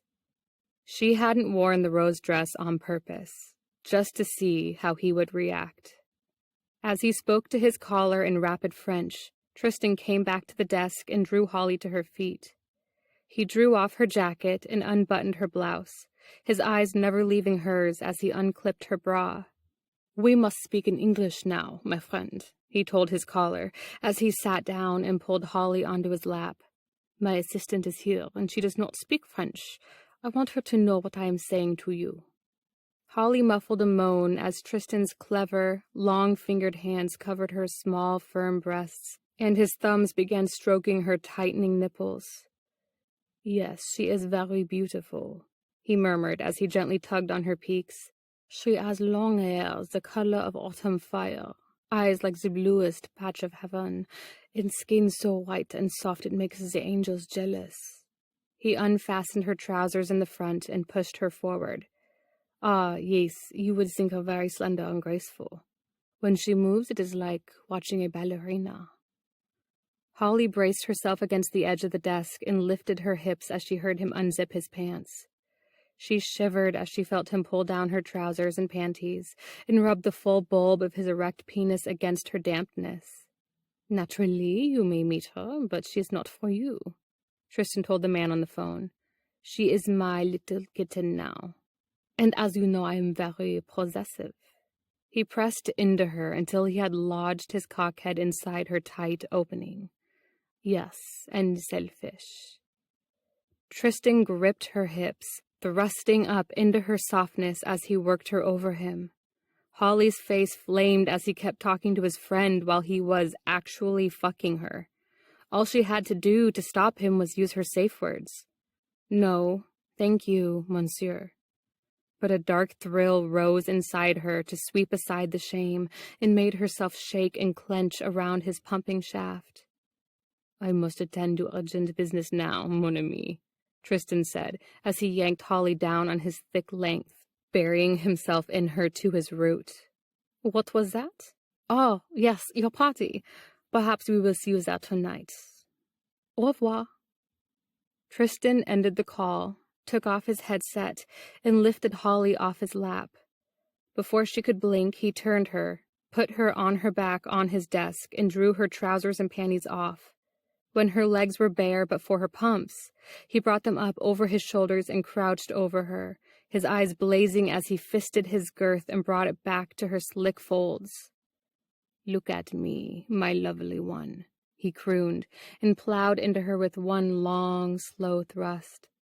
I think Sartène suspected what we were doing. He asked me how it felt to be with you. I wanted to tell him that fucking you is like being wrapped in the silkiest heat a man can imagine and squeezed so deliciously by wicked, invisible hands. I wanted to assure him that I could not look at you anymore without thinking of my big cock on this sweet little pussy. Holly whimpered as he pumped in and out of her, his shaft stroking deep and hard into her core. When Tristan took her like this, he could keep her from climaxing, too, and if she didn't hold back, he would give her a spanking afterward. So now you sense the punishment, he guessed, and bent down to give her a whisper of a kiss. I should not let you come until you learn to obey me. The threat made Holly clutch at him. Please, Monsieur, I am truly sorry. Tristan planted himself inside her, and then brought her hands to her breasts. Show me how obedient you will be for me now. Play with those pretty little peaches. Despite being Tristan's lover for more than a month, Holly had never touched herself in front of him, and her fingers trembled as she shyly cupped her small mounds. I'd rather you do this, she said, and then yelped as he slapped her hip. Monsieur, show me how you play with your breasts, he demanded, and began to draw out of her body. Or this ends now. Cringing a little, Holly obeyed him and began caressing herself. His eyes narrowed as he watched her, his lips parting as she plucked at her pebbly nipples. Very nice, he murmured as he stroked back into her, but I want to see all of it. He took hold of one wrist and brought her hand down to where their sexes joined. You rub your little pearl too, don't you? Holly curled her fingers under his as she nodded, and took in a sharp breath when he pressed her fingertip to her clit. Show me how you play with your pussy, he said, and took his hand away. Rub yourself until you come all over my hard cock. He didn't move an inch, and Holly knew he wouldn't unless she actually masturbated in front of him. With a helpless sigh, she worked her finger over the erect little nub, exactly as she did when she was alone in the shower or her bed and needed the release. That's it, my pretty, naughty Holly. Tristan began fucking her again, his stroke shallow and slow as he watched her touching herself. What do you think when you are alone and caressing your body so gently? I think of a man watching me through the window, Holly whispered. I know he's there, and I want to tease him. I want to turn him on so much that he has to open his pants and start stroking himself. But that is not enough for him, or to bring you to bliss, Tristan guessed. What does he do when he wants you too much, Mominette? He climbs through the window, she said, and closed her eyes as the fantasy took over. He pins me to the bed and tells me he's going to take care of me and give me what I need. Do you struggle? Tristan worked his thick, throbbing cock harder and faster into her softness. Or do you give yourself to him? I can't fight him. She smiled and looked up at him. He's handsome and strong, and I want him inside me. I think about it all day while we work together. I can't fight him because he's my boss and my lover, and I belong to him. Tristan, may I come now? The Frenchman groaned. Now, yes, right now. Give your pleasure to me, Holly. Squeeze my cock with it, and I will come too. They both cried out as their orgasms burst a moment later, Holly's pussy contracting around his swollen, jerking cock. She felt the first surge of his cream deep inside and clenched as hard as she could around him. Tristan swore in French as he emptied the last jets into her. Once they had caught their breath, Tristan lifted her against him, his half-hard shaft still buried in her wetness. He carried her into his private adjoining bath, where he stripped them both out of their clothes and took her into his shower. I should spank you, he said, as the warm water poured over them. But all I want to do is kiss you, for hours, perhaps the rest of the day. I think your secretary is going to get suspicious when we don't come out of your office until 5, Holly teased. But if that is your pleasure, monsieur, I'm yours. He gave her a kiss. No, I think I need more than a day. We have been working very hard, you and I. It is time for a little vacation. Have you ever been to the French Riviera? That startled a chuckle out of her. Coming to London was the first time I've ever left the States. Then we will go, today. I have a house there, and my friend Sartain invited us to a party tonight on his yacht. Most of my friends will be there. He wiped the wet hair back from her eyes. I want you to meet them all, Holly. But you should know, they are like us, dominant and submissives. Sartain's party can also become a little decadent. Tristan had already talked to her about the large community of doms and subs in Europe, and about how he wanted to introduce her to it. She felt nervous, but she also knew this was important to him. Okay, you'll stay with me? I will not let you out of my sight, he promised. Flying from London to Nice took only 2 hours on Tristan Beaumont's private jet. That allowed him the time he needed to make some business calls and finish reviewing the latest status reports on the night players' clubs with Holly. Over the last month, he had grown to admire her keen eye for culinary design and the thoughtful ideas she offered to improve the dining experience for club members. I like the festival theme for the Barcelona club, she told him, but I would expand it to include some elements that celebrate the Spanish passion for music and dancing, perhaps with some flamenco and guitar performances. A dedicated tango night might be fun, too. Tristan nodded and took out the file for the club in Berlin. And the Germans? What do you think will appeal to them? They're much cooler and edgier, Holly admitted. We won't be the only club in town there, so I would focus on finding a theme different from all the others. She skimmed through the reports that had been gathered on their competition. The current club trend seems to be industrial. Lots of modern steel, glass, ice bars, dubstep DJs. So that's something we shouldn't do. In fact, I think we should go the opposite direction. A romantic Baroque theme with lots of classic architectural details. Cellists instead of rappers. Velvet upholsteries, crystal light fixtures, and all the grandeur of days gone by.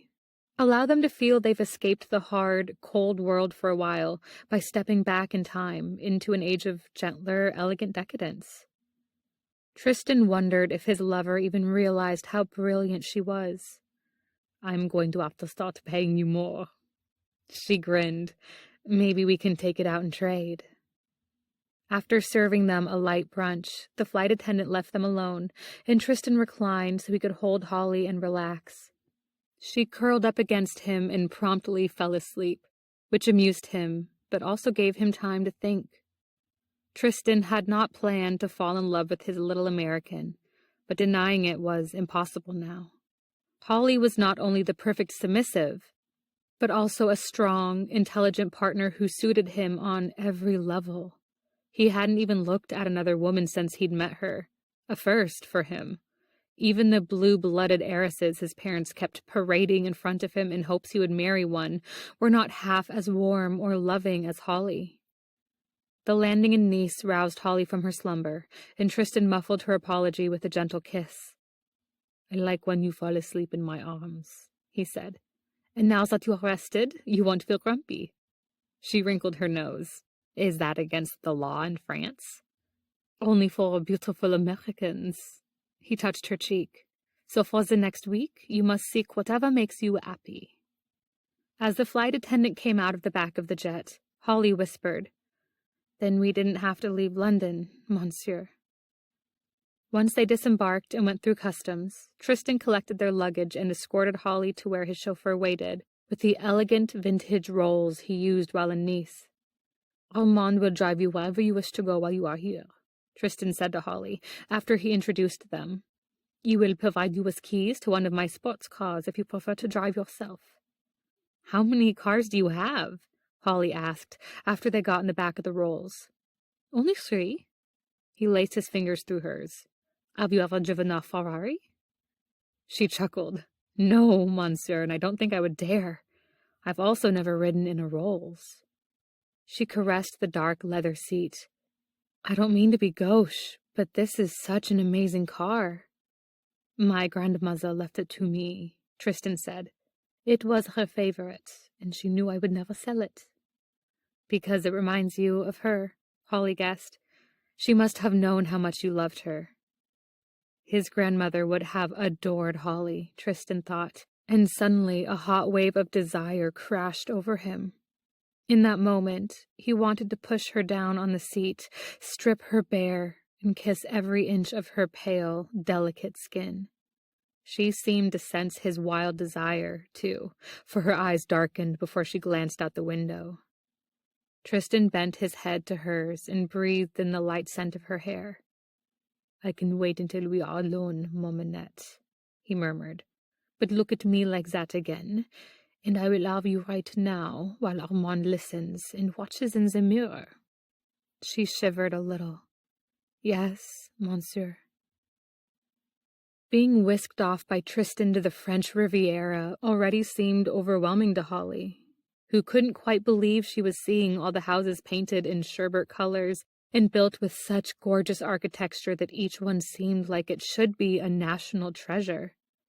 Pebbly beaches dotted with white umbrellas hemmed the bright blue Mediterranean, which sported every kind of boat from small, sleek sailing skiffs to enormous, imposing yachts. As the Rolls drove up into the tree-topped gray cliffs, the crowded streets emptied into serene, winding trails and gated private drives.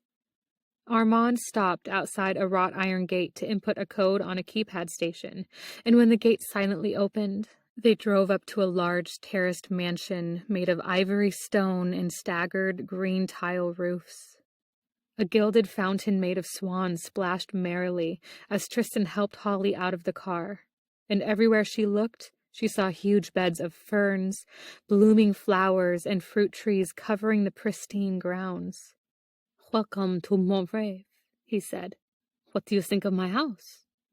It's like something a princess would dream of having, she said, trying not to stare but completely failing. She saw Tristan's startled look and asked, What did I say? He kissed the top of her head. Mon rêve means my dream in French. Inside the mansion, cool air caressed Holly's face as Tristan introduced her to Armand's wife, Maria, who worked as the housekeeper. He then took her on a tour of the house. The luxurious interior melded the best of modern French and Italian styles in a light, effortless palette of tropical colors. By the time they reached the master suite, where she spotted an original Matisse painting hung across a museum-quality Baroque bed, Holly felt completely humbled. She'd known that Tristan was rich, but his home reflected the kind of wealth that only the most privileged enjoyed. You are very quiet, Tristan said, as he walked out onto the terrace with her to show her the view. I know the house is a little big, but my grandparents like to have family and friends visit all year round. A little big. Holly looked out at the sapphire crescent of the ocean. You have 14 bedrooms, and probably as many bathrooms, a heated saltwater pool, a gazebo, and a deck that could comfortably fit 50 people and an orchestra. Not to mention the mini movie theater, the sauna, the hot tub deck, the 3 bars, and the 7-car garage with 3 Ferraris. She glanced up at him. Just your front hall is bigger than the house I grew up in. We could stay in the guest house. It has only 4 bedrooms. He grimaced. No, I think 5. And if you don't like my Ferraris, we can take the Rolls, or the bus. He put his arms around her. I cannot be sorry that I'm rich, Ollie. I was born to it, and I do not know any other sort of life. I regret only that it makes you feel uneasy. I'm not uneasy. I'm terrified. There, she'd said it. Sometimes I think you forget I'm just a poor waitress from Chicago. I never want to disappoint you, Tristan, but I can't change who I am. But you have. He tucked a wayward tendril of her hair behind her ear. You have put yourself through school. You came to London to design my restaurants. You chose to be my submissive lover. Well, don't you see, Mominette? You can be anyone and anything you wish to be. He leaned down to kiss her trembling lips. Maria is preparing dinner for us, and Sartène expects us at sunset.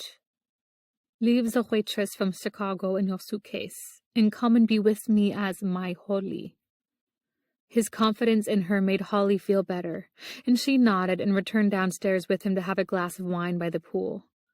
As the sun slowly sank toward the horizon, Maria brought out a light meal of pasta and salad, which she served in the gazebo. As they ate, a cool breeze came up from the sea and made Holly relax even more. So did her lover's stories about exploring the hills as a boy and scaring his grandmother by collecting bugs and snakes. She felt completely calm by the time Tristan took her inside so that she could shower and change. "Wear this for me tonight," he said, as he hung a garment bag on the back of the bathroom door. He eyed the shower. "And please hurry, so I'm not tempted to join you. If that happens, we will never make the party." Once Holly had washed and dried off, she opened the garment bag, which held a dark red satin sheath she was almost sure would clash with her auburn tresses. Yet when she tried it on, the soft, clinging garment instead made her skin look like porcelain and her hair like gilded flames. The tight bodice made the most of her small breasts, and when she moved, she saw twin slits on the skirt open to flash glimpses of her white thighs. Rather than wear the costume jewelry she'd brought with her, Holly opted for a pair of plain gold stud earrings and strappy wedge sandals with gold straps. Although it would have been more modest to wear her hair down on her bare shoulders, she pinned her long locks up in a smooth chignon and just let a few wavy tendrils frame her face. When she finally went downstairs to meet Tristan, who had put on a tuxedo, she felt almost sinfully slinky. "You look like a goddess of fire," Tristan said softly, and brought her hand to his lips. "But there is one thing missing." Holly's eyes widened as he held up a glittering ruby and topaz necklace. The fine gold filigree setting made her suspect it was an heirloom. "I can't wear that." "To please me, you will." He moved behind her to clasp it around her neck and brought her over to a wall mirror. "You see, it suits you as perfectly as it did my grandmother." She cautiously touched the precious jewels. "Please tell me it's heavily insured." He laughed and kissed her temple. "Come now, if we don't arrive soon, Sartène will be insulted, and in such a state he is like a grouchy old woman." Armand took them in the rolls down to a large marina, with a long, wide dock with slips large enough to accommodate dozens of huge luxury yachts. A uniformed attendant at the dock gate greeted Tristan in French and bowed to Holly before he admitted them, and he directed them to a ramp decorated with tiny white lights. As they walked up to board the yacht, Holly gripped her lover's hand tightly. She could see the beautifully dressed people gathered on the top deck, and not one of them looked like a waitress. "Courage, Mamanette," Tristan said to her, and then he smiled as a short, slim man appeared at the top of the ramp. "Hello, Philippe." "You are late, Beaumont." Philippe Sartène scolded him before giving Holly a measured look. "And now I see why. Enchantée, mademoiselle." Holly reached out to shake his hand and found hers being kissed. "It's lovely to meet you, sir." "So polite, you Americans. Call me Philippe," he said, and presented them with flutes of champagne he deftly plucked from a passing waiter's silver tray. "So, how do you like the Côte d'Azur, Ollie? You will want to live here forever after this." "I think it's the loveliest city I've ever seen in France," Holly said, giving Tristan a wry look. Sartène herded them from the deck into a large interior cabin, where his guests milled between a stunning buffet of gourmet food and a sleek cocktail bar lit up by neon lights. "My darling Natalia is here somewhere," Sartène told them, rising on tiptoe to scan the room. "Oh, there she is. Come, Ollie, my wife is eager to meet you. Beaumont, I have some very tiresome business to discuss with you while the ladies talk." Natalia Sartène turned out to be a tiny, adorable blonde in a simple white lace sheath that showcased her hourglass figure. She welcomed Holly as if they were old friends and kissed her on both cheeks. "Tristan is one of our dearest friends," Natalia said after the men went off to talk. "I am so happy he has found you. He has been lonely for too long. Her gaze turned shrewd. You are very new to our lifestyle, I think. Were you expecting an orgy? Holly heaved a sigh. I didn't know what to expect. The other woman patted her hand. For now, it will be just as you see. But later, we will gather with some other couples and play. If this makes you uncomfortable, you have only to tell Kristen. He is a kind and considerate dom, much like my Philippe. So, you're submissive, too? When Natalia nodded, Holly felt a little less tense. Before I met Tristan, I had no idea that I was like this. I'm still not sure what to think about us. Sometimes it can be so intense it scares me a little. Natalia's expression softened with sympathy. The first year is always the most challenging. When Philippe became my master, I felt shame and doubt at every turn, yet I could not deny how pleasurable it was to surrender to him. By the time he proposed, I could not imagine my life without him.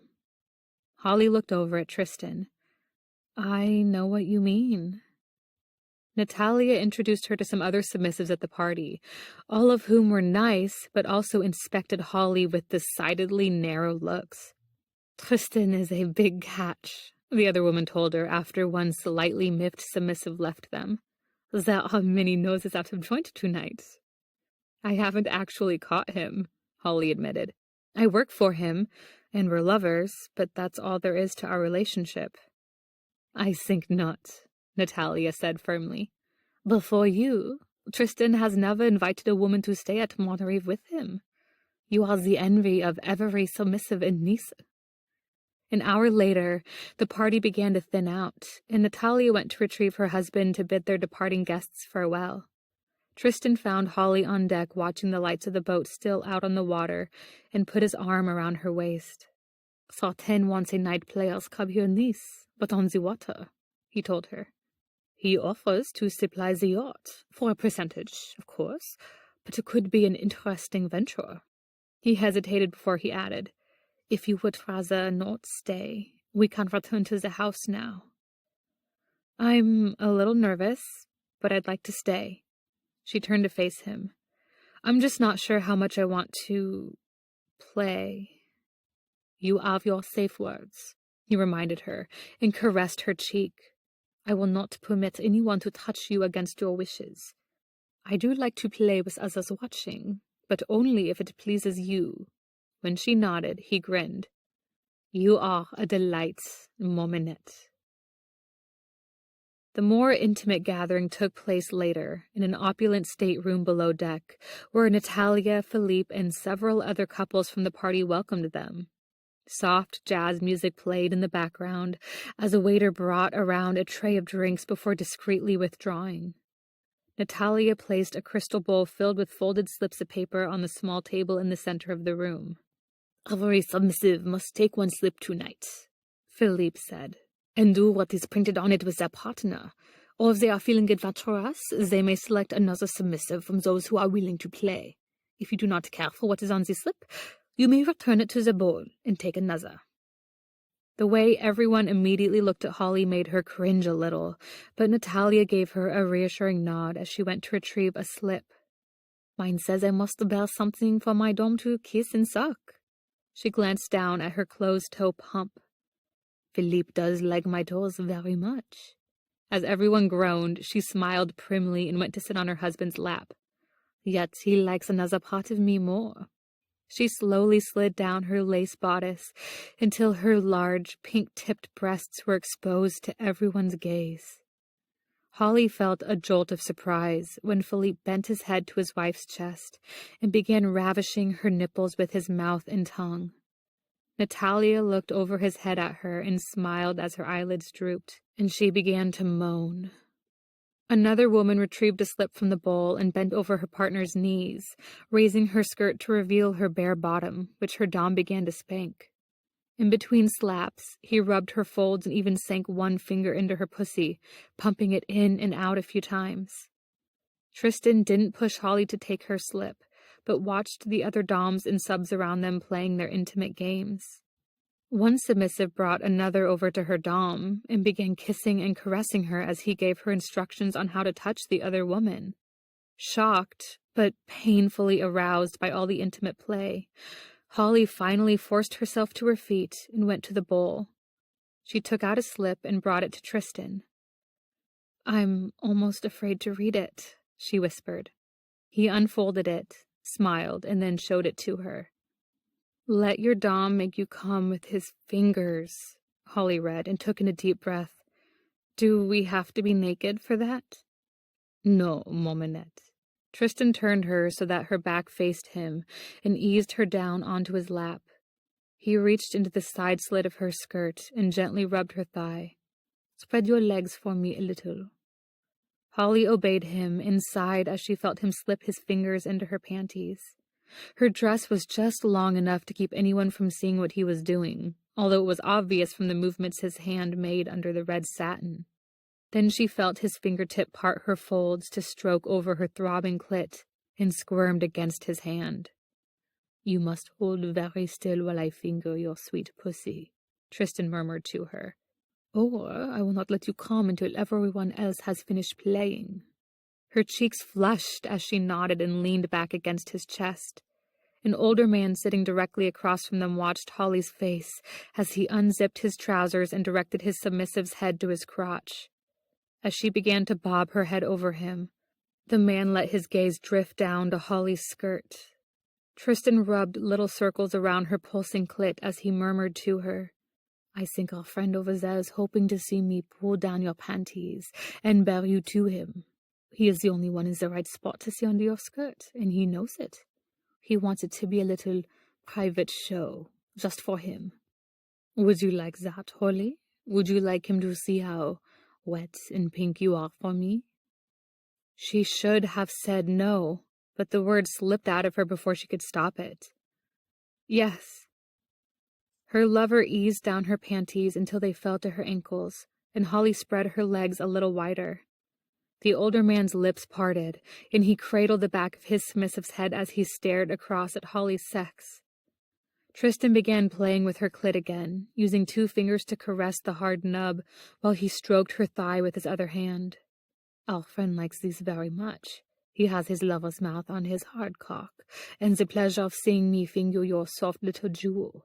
He wonders how delicious it would be to fuck his submissive's pretty mouth while he licks your pussy and fucks you with his tongue. I could tell him, for I have done both to you, and it was like heaven." Holly muffled a whimper. "Do you want to share me?"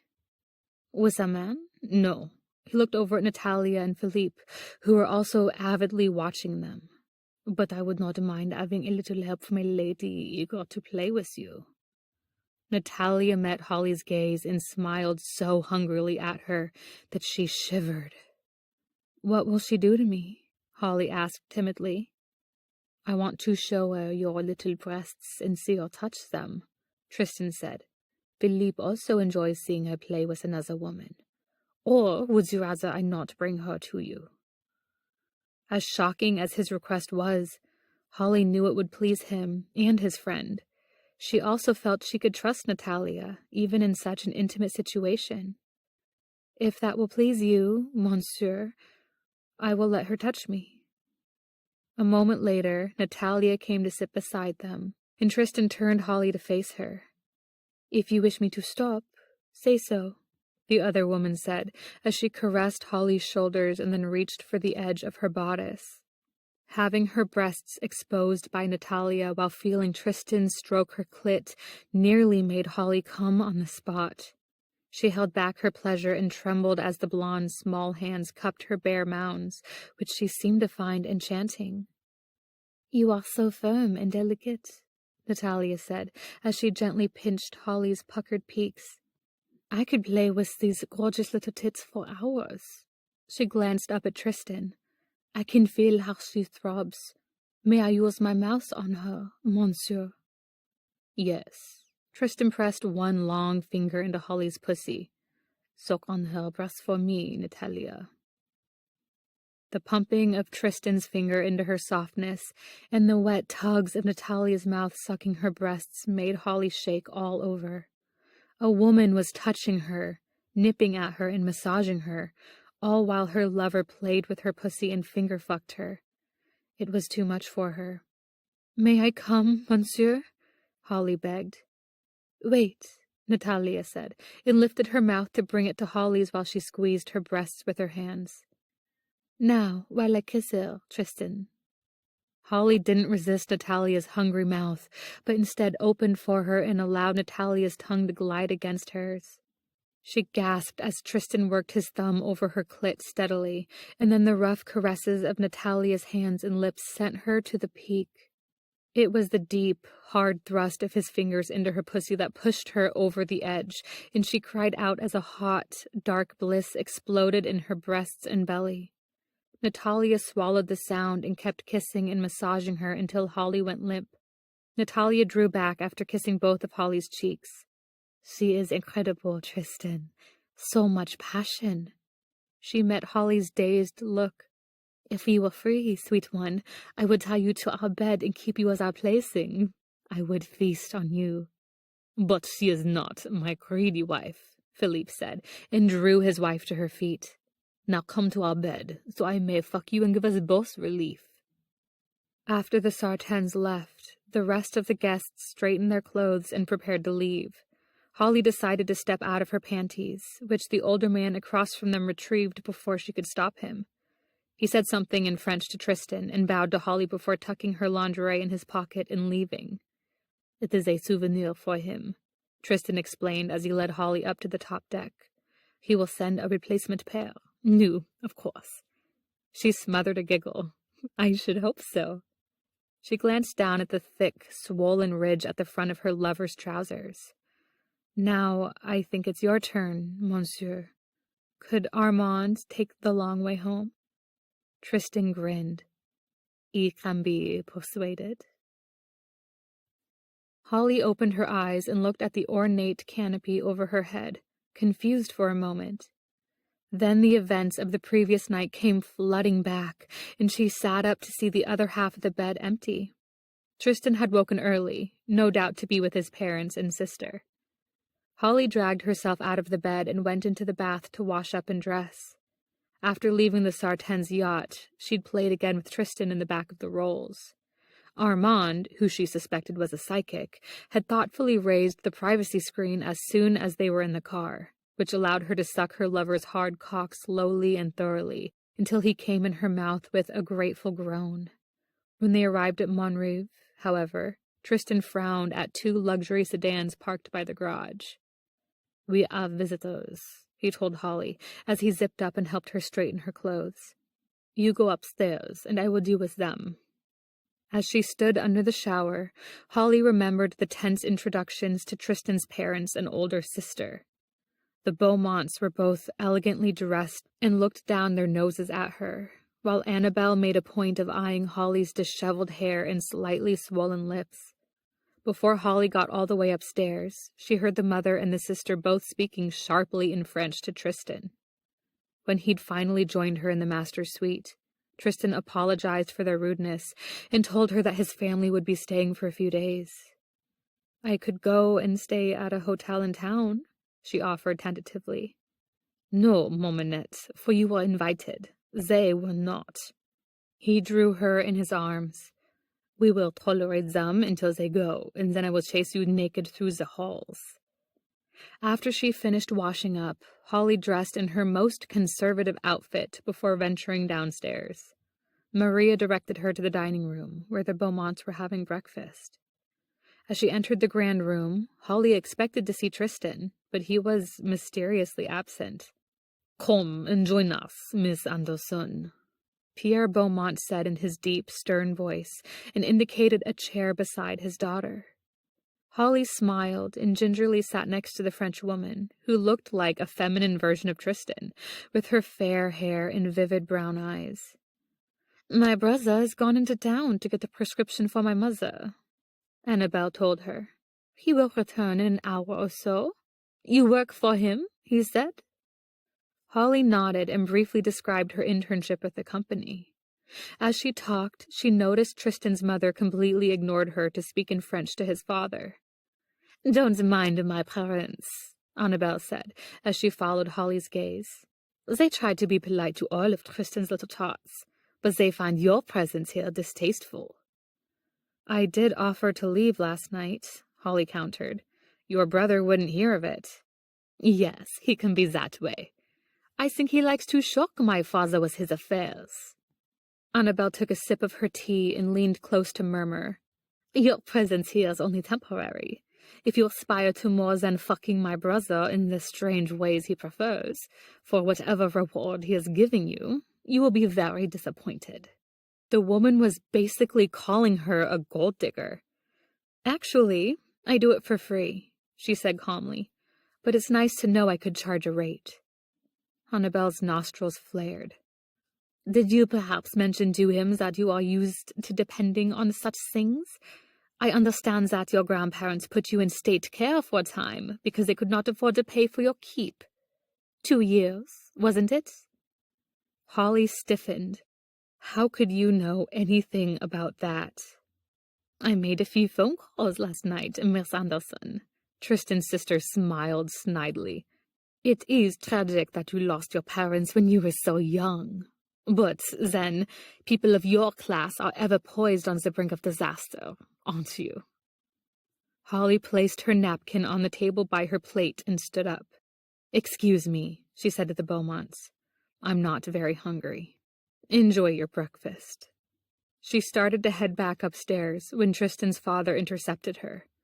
Miss Anderson, I am sorry my daughter was so rude to you, Pierre said, his tone pained. We have spoiled Annabelle, and she forgets to be courteous. May I have a private word with you? Holly wasn't going to show bad manners by refusing, and she followed Tristan's father into the drawing room, where he offered to have Maria bring her coffee. When she refused, he sat down across from her.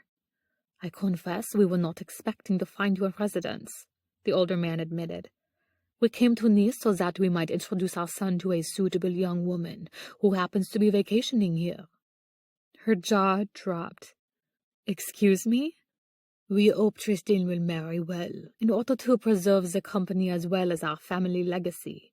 Houses such as Monrive can be costly to maintain, and we have a number of them across France.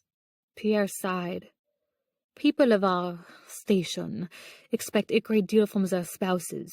Lineage, of course, but also comparable wealth and standing. I admire your determination to better yourself, Miss Anderson, but you are not at all an appropriate woman for my son. I'm sorry I spoiled your plans, Holly said, feeling miserable. Would you like me to leave, Mr. Beaumont? Is that what you're trying to tell me? I think you would like to leave, Tristan's father said softly. You see how it is with us. Annabelle and her mother will never accept you. While your internship and your affair with my son are obviously important to you, ultimately you will ruin his chance at a very good marriage. What about love? She asked. I married Tristan's mother because she was a good match for me, Pierre admitted. We came to respect and admire each other. That, I find, lasts much longer than love and passion. When she started to reply, he held up his hand. Please, I do not mean to insult you. If Tristan were your son, would you want him to be with an heiress or a waitress? I'd want him to be happy. But aside from sex, what could she really offer a man like Tristan? She met his father's gaze. All right, I'll go. That is very understanding of you, he said, sounding relieved now. I will arrange to fly you back to the United States. I will also compensate you for your lost wages. Thanks to Tristan's generosity, Holly already had enough money to make a new start.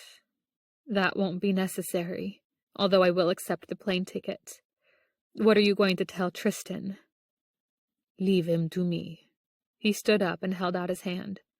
Thank you, Miss Anderson. Tristan walked out to the pool, where he stood staring at the crystal blue water while he considered everything he'd overheard while standing just outside the drawing room. He couldn't believe Holly would agree with the old man, but his father could be very persuasive. Annabelle joined him. "You're back already?" she asked him in French. "The prescription was not ready. I arranged to have it delivered." He glanced at his sister. "Was this important errand to get me out of the house, so you could browbeat Holly?" She shrugged. "Mamma does not care for her, and Papa is appalled to find her here. How could you bring one of your sluts to our house? We will have to check every room to assure she did not steal anything." "This is my house," he reminded her, "and Holly can have whatever she likes. Perhaps I will hang the Matisse in her office when we return to London." Annabelle stared at him. "You have fallen in love with her. You idiot." "Pack your things," he advised her softly. "I am sending the lot of you to an hotel." When Tristan walked back into the house, he first went to confront his father, who was on the phone in the drawing room. He waited until the old man finished his call, and then he demanded to know why he'd lied to Holly and talked her into leaving. "It was not a lie, exactly," Pierre said. "Gervais is in town with his girls, and so is Montpierre and that sister of his who was widowed last year. One of them may suit you, so we will be inviting them to dine with us while we are in Nice. How can we do that if your lady friend is here?" "We have talked about this," he reminded his father. "I am not interested in marrying for money or title. I am in love with Orly." "Then you are a fool." Pierre Beaumont made a sweeping gesture. "You think to give everything my family has built to whatever children you get from a waitress? I will burn down Montreve first. Then I will have you arrested for arson." Tristan stalked out, but when he went upstairs to find Holly, he couldn't find her. Then he noticed her suitcase and clothes were missing, too. He rushed downstairs and looked out in the garage to see the rolls was missing, and then went into the kitchen. "Maria, where has Armand taken Miss Anderson?" "To the airport, sir," the bewildered housekeeper said. "Her flight leaves in an hour." "No, it doesn't." Tristan took out his phone as he headed for the garage and called the pilot who captained his private jet. "Meet me at the terminal in 30 minutes. Book 4. Holly Anderson felt numb as she stood in line waiting to pick up her ticket at Nice-Côte d'Azur International Airport. By now, Tristan Beaumont's snobby, aristocratic family would be explaining to him that she, his completely unsuitable American lover, had left him to return to her native Chicago. It would hurt his pride. No man as handsome and rich as Tristan expected to be dumped by a poor waitress. But in time, he'd get over her. His family would find a beautiful, rich girl for him to marry and secure his family legacy. Holly wanted Tristan to be happy, and in all likelihood, he would be. His wife might even be a submissive, or at least willing to let him dominate her in bed. Perversely, Holly hoped the future Mrs. Tristan Beaumont wouldn't satisfy him sexually at all. At least that way, he'd always have a reason to remember her. "May I help you?" the ticket clerk said, dragging Holly's thoughts back to the present, where she was now standing at the front of the line. After showing her ID and passport, Holly expected to be handed her ticket, but the clerk frowned as soon as she inspected her documents. She then picked up a phone and spoke in rapid French before she smiled at Holly. "I will escort you to your departure gate, mademoiselle." "If you give me the number, I'm sure I can find it," Holly said, as another clerk came to take over the desk. "It is no trouble," the first clerk said, as she came around and picked up Holly's case. "This way, please, mademoiselle." Tristan's father, who had paid for her ticket back to Chicago, had probably arranged this to make sure she got on the plane, Holly thought, as she accompanied the woman through the terminal. That was the only reason she could think of for the escort, at least until she boarded the plane and recognized the luxurious interior. They'd brought her to Tristan Beaumont's private jet. "I think there's been a mistake," she said to the clerk, who only wished her a pleasant journey and left. When she turned around toward the cabin, She saw the man himself sitting and watching her with his copper-brown eyes. "How did you know?" "Never mind," Holly said, as she rubbed her stinging eyes. "I can't do this." When she spun around to follow the clerk, she saw the jet's door had been secured. "I need to leave right now." "We will be taking off in a few moments," Tristan said, and when she glared his way, he patted the seat beside him. "Come, sit down and fasten your seatbelt." Why did he look so smug? "This isn't funny." "I am not joking, Mon Minette," he said. "If you wish to return to Chicago, then you must follow the aircraft safety procedures." He was still calling her his little kitten, as if nothing had changed between them. Was this his way of punishing her for leaving? Fine.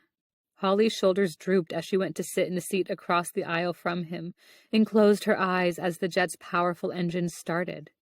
Tristan didn't speak to her as the jet took off, and once they were in the air, Holly couldn't help looking out the window to take one last look at the French Riviera. Despite the unhappy way things had ended between them, she would never forget the wonderful time she'd had there with her lover. Former lover, she corrected herself, and glanced over at him. The Frenchman sat looking through a glossy travel magazine, as if he hadn't a care in the world. "Why are you doing this?" Holly finally asked. "I have some business to attend to in Chicago," Tristan said. "Since you are still in my employ, it is convenient for us to travel there together."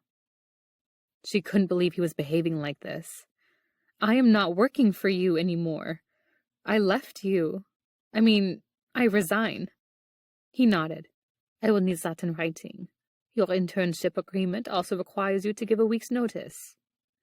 Now he looked at her, his eyes darkening as he saw her expression. "The flight attendant was too ill to accompany us today. Perhaps you would be good enough to go to the galley and make a drink for me. There should be some Chardonnay stocked." If he could pretend nothing was wrong, then so could Holly. "Of course, sir." She unfastened her seatbelt and walked back to the back of the jet, where she found what she needed in the compact galley. Along with the wine on the silver tray, she put some cheese and fruit she found in the little fridge. She even added a sprig of mint as a garnish, the way the attendant would have done. Holly delivered the tray to Tristan, but he frowned as she set it down on the small table by his seat. "Is something wrong with your order, sir?" "I asked for wine." He inspected the tray. "Why did you bring food with it?" "You shouldn't drink on an empty stomach while you're flying," she said primly. "You'll get sick." "I am French," Tristan reminded her. "Cut me and I would bleed wine." He gave her a measuring look. "You are very presumptuous for an attendant." Holly knew what he was doing. They had played a variety of dominant and submissive games several times while working on his chain of night players' dinner clubs. Now it seemed he wanted to play rich passenger and flight attendant. And, just as she prepared to tell him where he could stick his wineglass, something knotted in her lower belly. She still wanted Tristan, so much so that she couldn't resist this last chance to submit to him. Holly folded her hands in front of herself.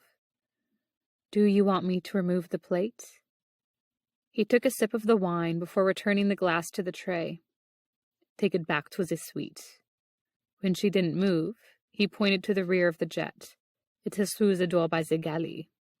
Holly picked up the tray and marched to the back, where she opened the door and stepped into a compact but lavish bedroom suite with a large bed, armchair, and closet. Putting the tray down on the bedside table, she turned to leave and nearly bumped into Tristan's chest. "Excuse me, sir." She tried to go around him, but he blocked her path, making her glance up at him. "Was there something else you wanted?" "You have called me sir 3 times. He took hold of her arm. "You know that you are always to address me as monsieur." She felt suddenly hot and breathless, and her nipples tightened under her blouse. "I'm sorry, monsieur." "You presume to know what I need, and then you forget what I want." He marched her over to the bed. "You know the consequences of not attending to me properly." "Yes, monsieur." She watched him remove his tie and concealed a shiver of excitement. "I am very sorry." "It is too late for apologies." He used his tie to bind her wrists behind her back and then pushed her down on her front. Slowly, he tugged up her skirts so that her panties were exposed and caressed her bottom. Such soft, delicate skin.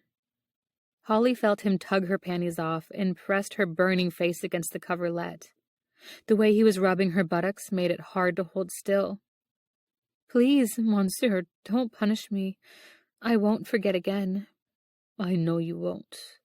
Tristan's hand slapped her hard, leaving a stinging heat that spread down to her clenching sex and brought her clit to full, throbbing awareness.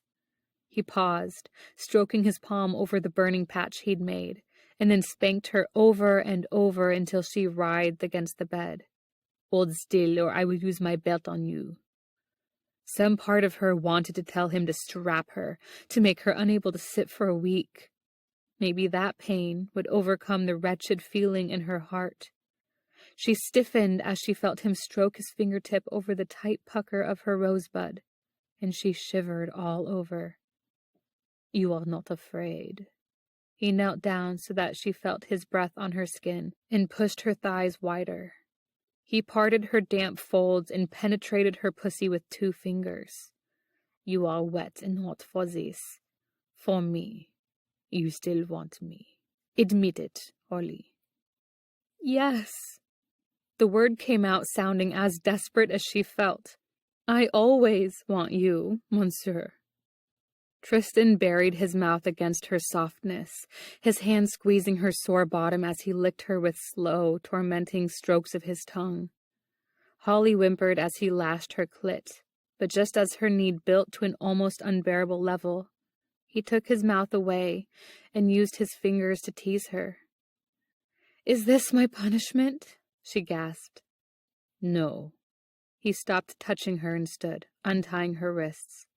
"This is what you did to me when you left Nice." Holly heard him walk away and slam the door behind him, leaving her in a miserable, aching huddle on the bed. Tristan had denied her climax before, but he'd never left her completely unsatisfied. In an odd way, she understood what he meant, however. By leaving Nice, she had ended their affair without warning. He was showing her not how cruel he was, but how horrible she had been to him. Slowly, Holly pushed herself up and began straightening her clothes. When she stepped outside into the jet's cabin, she noticed the cubby by the galley where the flight attendant kept a spare uniform. She took out the uniform and held it up against herself. Tristan didn't want her, she thought, as she retreated into the bedroom and began to strip. So she'd be someone else for him.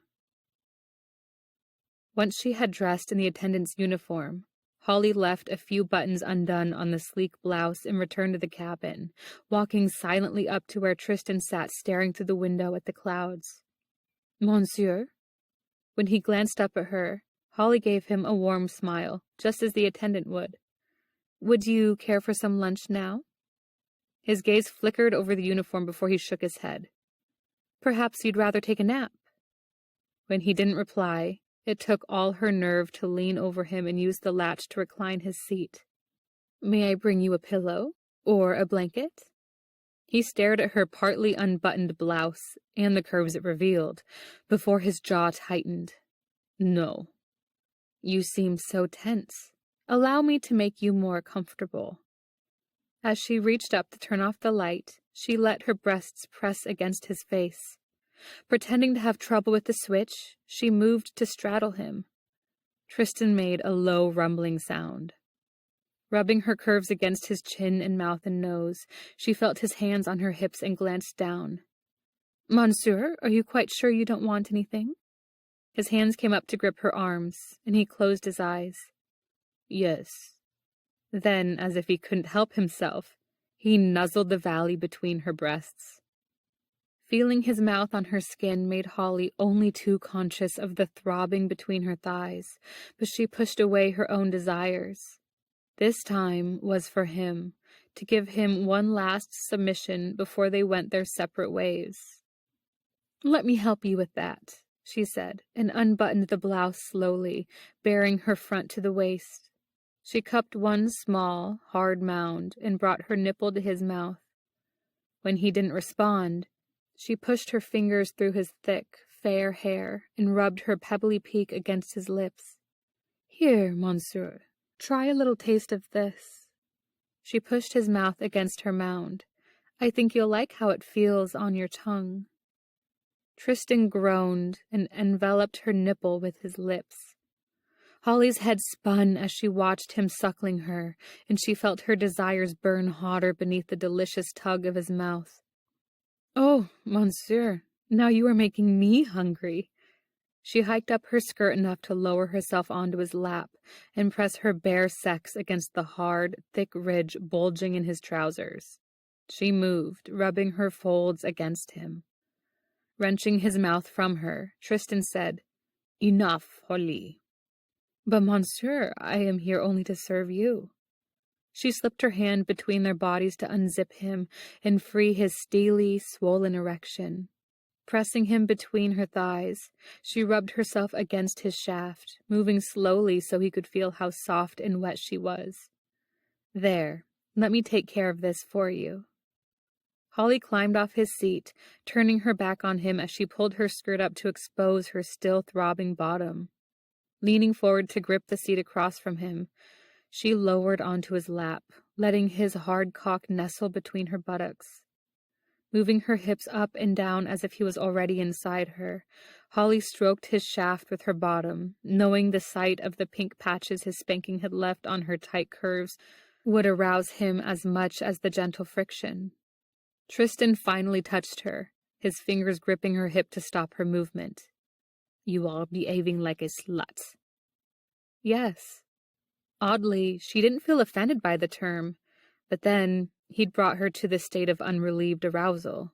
If anyone was to blame for her acting like a slut, it was him. This is part of the service, monsieur. She glanced back over her shoulder at him. You do want me to service you, don't you? She shifted so that his shaft slipped between her thighs and rubbed her slickness over his broad, satiny cockhead. After all, it is going to be a long flight. So many hours with nothing to do but this. Tristan muttered something in French under his breath as she began to sink down on him. She could feel his body tensing as she engulfed his bulbous tip, and she gently clenched her opening around it. Monsieur, I can feel your need pulsing inside me. She took another inch of his shaft inside her fluttering softness. Does that feel good to you? You know it does, he said, growling the words. Then have more of me. She sank down on him, taking the full length of his cock inside her pussy. Impaling herself on him nearly made her come, but she pushed back her own desires to focus on his. There, now. She wriggled her bottom a little. You have me, monsieur. She sat back on his lap and drew his hands up to her breasts. You can do anything you like with me. Tristan wrapped his arm around her waist as he rose and pressed her against the seat across from him. He reached for the lever to recline the cushions and flattened her on them, pinning her there at the weight of his tall, muscular body. You want to play the slut? Then I will fuck you like one. He drew out and thrust in, his cock filling her with a heady force that made her moan. There, take my cock. Take it in your hot little pussy. Like that. Yes, and that. Holly braced her arms and lifted her hips, inviting more of his brutal possession. Yes, please, monsieur. I want to give you what you need. Anything you need. Oh, that feels so good. Holly's breasts bobbed wildly as Tristan fucked her hard and deep, his body tensing over hers. In and out he plunged, stroking her with such primitive power that she knew he would soon come. Give it to me, monsieur, she murmured, and whimpered when her words made him pump even deeper into her. Fill my pussy with your cum, please. Tristan hunched over her, his hand gripping the nape of her neck as he pounded her. What if I want more? Roughly he thumbed her rosebud. Will you give me this, too? She had never taken him, or any man, there, but suddenly she wanted him to be the one to possess her last virginity. If you want it, it's yours. She pushed back against his hand, rolling her hips so that her tight pucker rubbed against him. I'm yours, monsieur. Tristan pressed his thumb in, and when she groaned at the sudden penetration, he echoed her, stiffening over her as his cock jerked in her softness, filling it with his jetting cum. Holly lay on the cushions, her own body burning up with her need as Tristan drew out of her and collapsed in his seat. She pushed herself up and turned around to face him.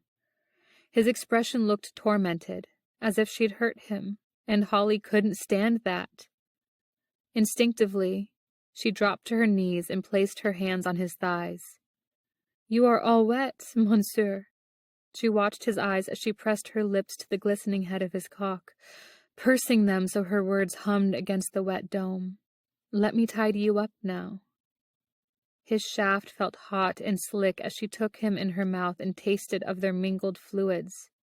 She savored him, using her tongue to lick every inch of his hardening length, and then sucked lightly on his tip. Tristan watched her through heavy-lidded eyes. Take off that blouse and bra. I want to look at those little peaches while you suck me. She kept her mouth on him as she undressed, baring herself to the waist for his gaze. Rub them with your fingers. Yes, like that. Pinch your nipples. He watched her obey him. You will not come. You are only here to serve me and my pleasures. Holly groaned around his girth, but she played with her breasts as he'd ordered while bobbing her head up and down. She loved feeling his cock sliding between her lips, and the taste and smell of him filled her head like some exotic wine. She'd never held off her own climax for so long, but doing so made her feel oddly powerful. If she could give him this, then maybe he'd remember her as something more than a broke waitress from Chicago. Tears filled Holly's eyes as she realized this would be the very last time they'd make love. How could she go on without him? Yet she had to, somehow. Tristan's stern expression softened. Oh no, Mominette, don't cry. You will break my heart again. She blinked, trying to force back the tears. Instead, they spilled down her cheeks. Come here. Tristan urged her up and wrapped her in his arms. What are we doing to each other, Holly? Is this all that we have left? I'm sorry. She choked back a sob. I only wanted to make you feel good. A gasp left her as Tristan scooped her up and carried her back to the bedroom. Monsieur, please. Be quiet. He put her down on the bed, tugging her skirt off and then stripping out of his clothes. When he came down on top of her, he pinned her wrists to the mattress and spread her thighs with his knee. I don't want you to cry. He kissed her mouth, sliding his tongue in to rub against hers. Between her thighs, he nudged against her until he found her opening and began working his cock into her pussy. I want only this. Holly wrapped her legs around his waist, lifting her hips to help him as he plowed into her. The deep thrust of his penetration made her whimper. I can't stop myself from coming if you do that. Feeling you come while I'm fucking you is better than anything, he told her as he pumped his cock into her with slow, languorous movements. You cry out my name like it is a miracle, and your breasts flush a pretty pink, and you squeeze me so perfectly. I feel how your whole body trembles for me. You are the most perfect lover I have ever known. He made shame burn through her. Tristan! No, Mominette. No more harsh words. No more punishments or pain. He kissed away a tear from her cheek. Now we share only pleasure. Give me yours, Holly. His low, gentle words wrapped around her, and on his next stroke into her soft wetness, Holly became immersed in a heated ripple. Sensation after sensation. Her back arched as the bliss broke over her. her limbs shaking and her lips spilling soft cries of delight. Tristan fucked in and out of her as she came, drawing out the climax until she went limp beneath him. With one last, powerful thrust, he buried his cock in her and pumped her full of the thick, creamy spurts of his pleasure. "Come here." He rolled onto his back, holding her against his chest. "How can we have this and not each other?" Holly wanted to tell him about the scene she'd had with his father, but the misery was hers to carry alone. "I don't know what to say." "Neither do I." He stroked her hair. "Close your eyes and sleep with me." Holly pressed her cheek against his heart. "Yes, monsieur." Tristan left Holly sleeping to dress and return to the cabin, where he sat down to think over his dilemma. What he wanted to do was go back and climb in bed with his lover and keep fucking her senseless until they touched down in Chicago. But that would only delay the inevitable. Although they'd had amazing fantasy sex, nothing had yet changed. His family's snobbery had wounded Holly deeply, but something more had been said or done to her. Something that had convinced her that they had no future together. He used the in-flight phone to his mansion on the French Riviera, where Pierre Beaumont, his father, answered the phone personally. "Armand told me you have left France," Pierre said, his tone furious. "Have you taken leave of your senses as well? We invited Gervais and his daughters to come for dinner tonight. The oldest girl is set to inherit her mother's fortune, and she has been making half-eyes at you since you were in school." Suddenly, Tristan knew that his father had been the one to drive his lover away. "What did you say to Ali to make her leave me this morning?" "Nothing. It was her decision to return to America." Pierre cleared his throat before he added sternly, "You would not be so foolish as to pursue her, Tristan. This girl is not for you. She is nobody." "Holly is everything to me," he countered. "And what of your mother and your sister?" his father demanded. "Do you expect them to take this little waitress under their wings? Teach her how to dress and talk and behave properly? Or do you intend to keep her locked in your bedroom, as doubtless you planned before we arrived?" "You came to my home without invitation," Tristan reminded him. "My life is my own, and what I do with it is none of your business. Holly doesn't need instruction from anyone. She is delightful, just the way she is." "It will never work." Pierre sounded sad now. "I like the girl, Tristan, but I cannot protect her, and neither can you. Your mother and sister despise her, and our friends will tear her to pieces. They will never get a chance. Don't you understand, Papa? I refuse to ever be parted from her again. I am with her now." He rubbed his eyes. "I intend to be with her always."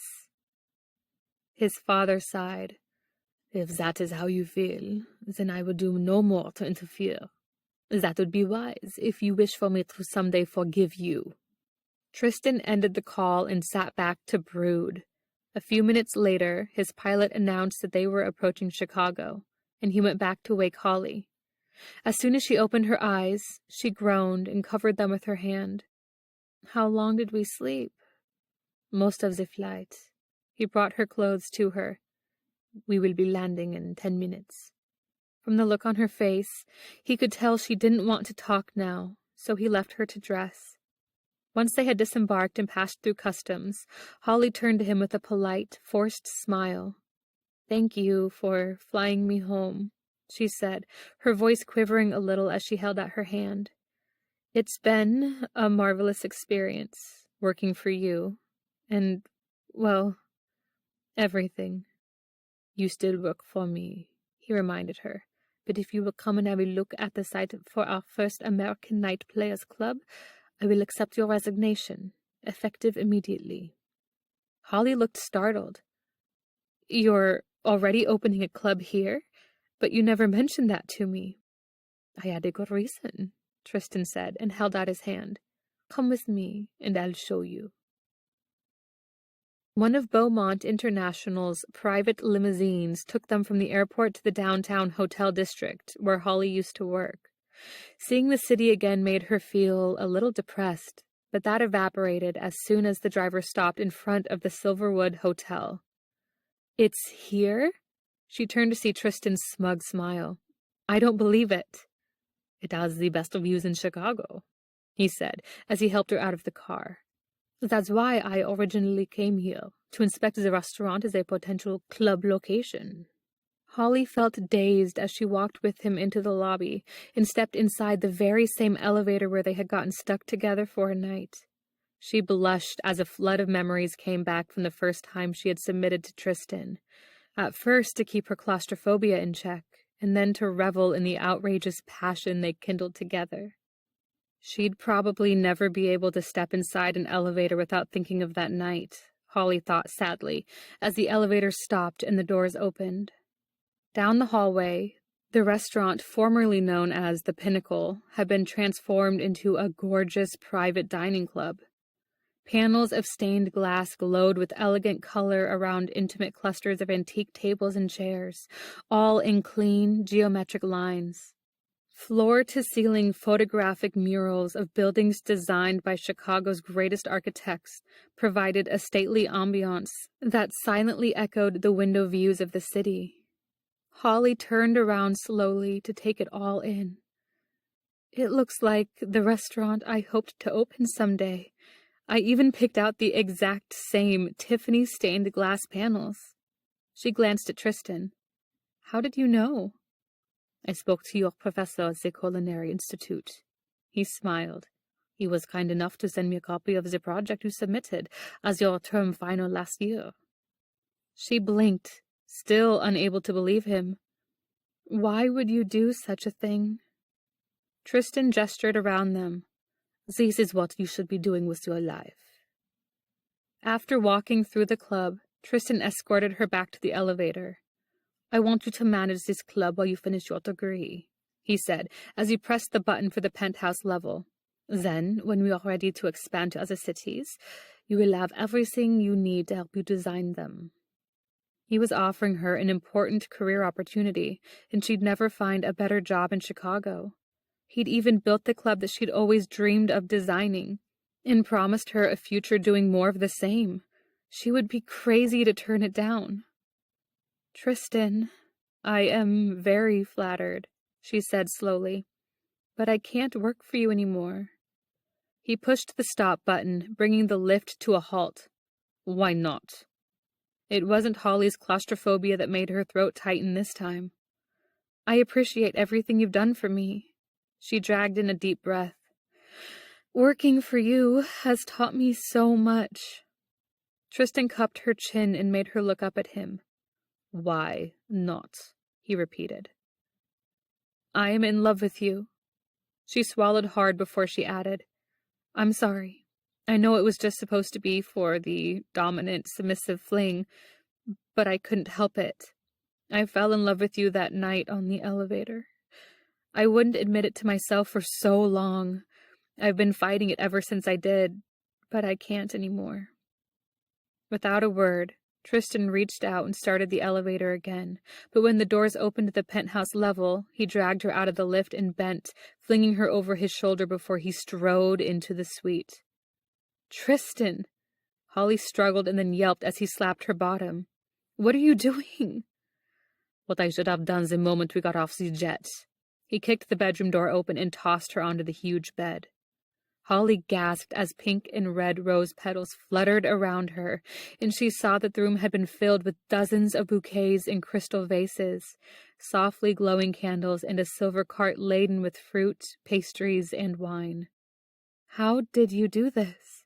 She sat up, completely bewildered now. "I don't understand." "I called while you were sleeping on the jet. The hotel manager and I are old friends." He stripped off his jacket and tie. "After showing you the club, I intended to bring you here, so we could spend a romantic night together.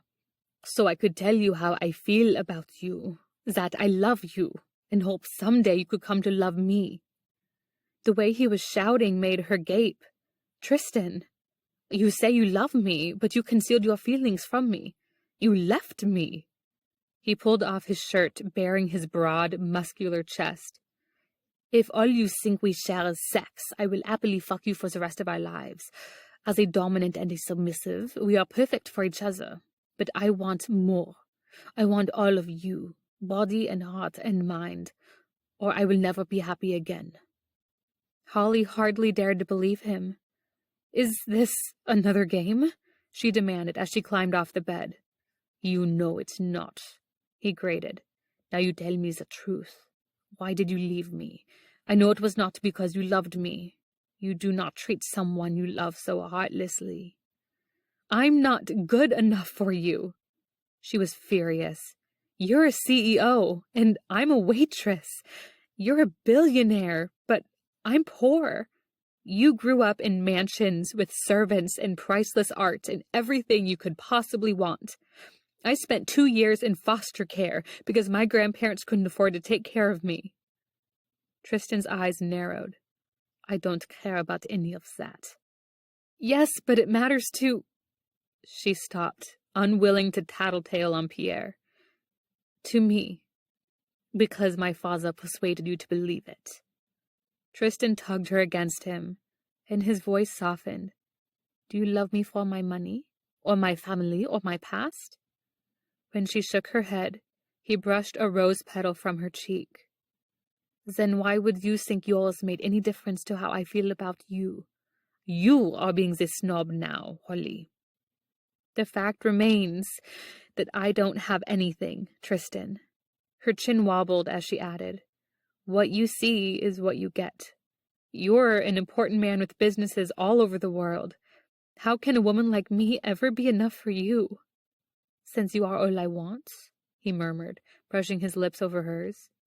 That is enough for me. Forever. Am I enough for you? Of course you are. The last of her resistance drained away. I love you. He smiled slowly. Then it is decided.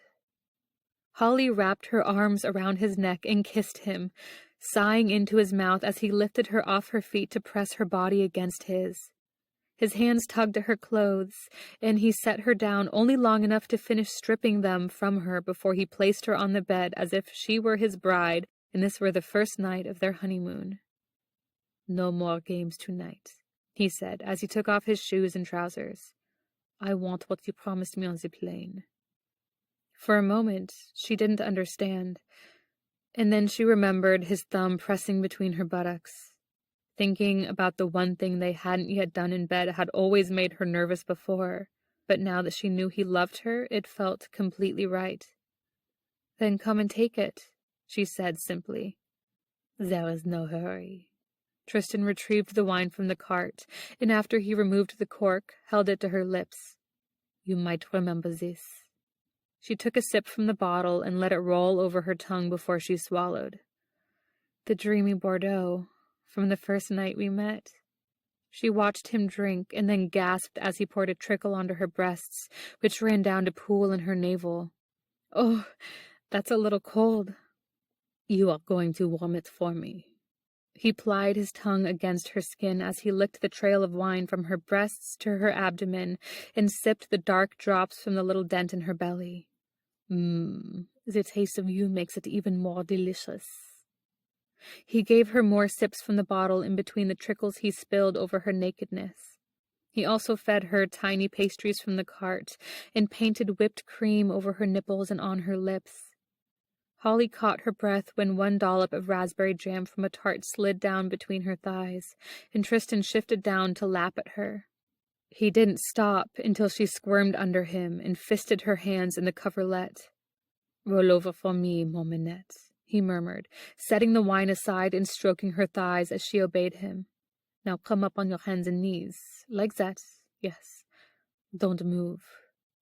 Tristan went into the bathroom and returned with a small bottle of oil that smelled of strawberries when he opened it. I must prepare you first, he told her as he caressed her bottom, and he then poured a small amount of the oil into his hand. Holly already felt a little floaty from the wine, and when his slick fingers rubbed over her rosebud, she spread her legs to give him more access. Relax for me, he said, and gently eased one fingertip into the tight pucker. Press out against me. Yes, that's good. He pushed deeper, working the oil inside her now. I'm going to make you feel such hot pleasure when I fuck this beautiful ass of yours. He penetrated her channel with another long finger, and Holly trembled and groaned a little. But the oil seemed to be warming her inside, and the thickness of his fingers stirred something deep in her belly. Tristan withdrew his fingers and knelt behind her, positioning his knees inside hers. When he brought his cock head between her bottom curves, she could feel him throbbing against her wet tightness there. You should see your little flower kissing my cock, he told her, his voice going deep as he began to ease the straining bulb inside her. She opens for me. I think she wants more. He grunted as he lodged the full plum of himself inside her, and she clenched around him. Oh, yes, she lures me in. Let me feel you now, Mominette. I will give you and this sweet ass all that you need. Holly moaned as he sank his shaft into her, his broad girth stretching her and rubbing her. The glide of the oil helped ease his way, and by the time she felt his body hair tickle the tightly fitted juncture of his cock in her rosebud, she was shaking beneath him. You are all mine now, Holly. His big hands cupped her breasts and tugged gently on her nipples as he began to move back and forth inside her. You feel so soft and silky on my cock.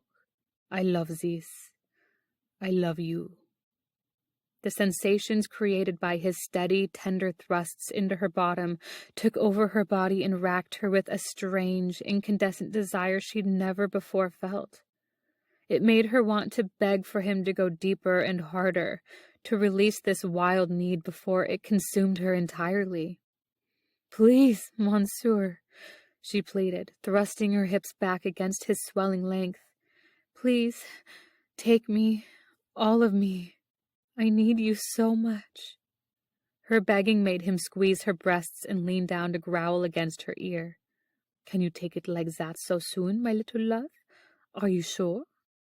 You make me your slut again, monsieur, she said, gasping as he pumped deeper. Yes. Oh, please. Then you will take it, my naughty kitten.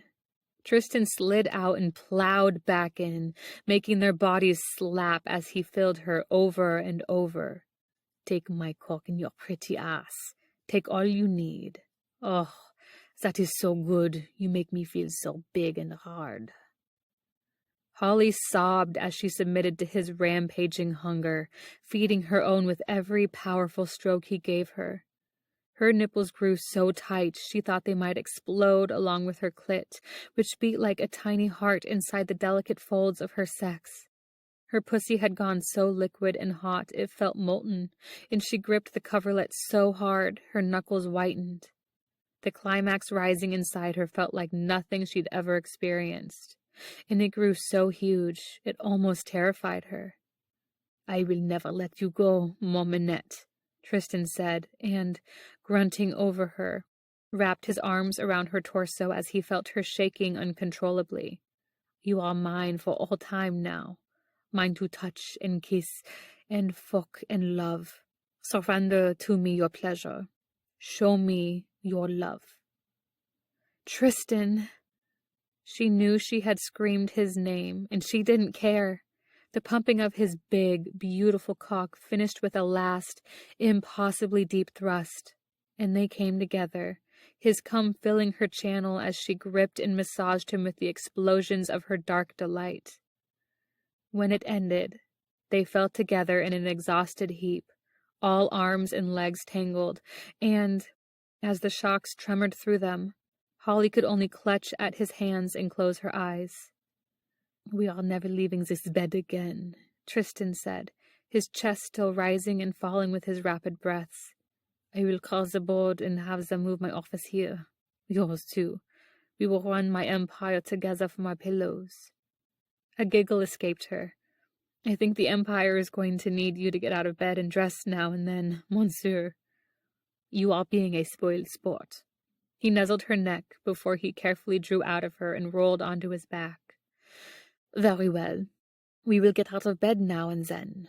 Only I do think we should stay here. I like Chicago. My family hates America. They will never bother us again. She turned to face him. You don't mean that.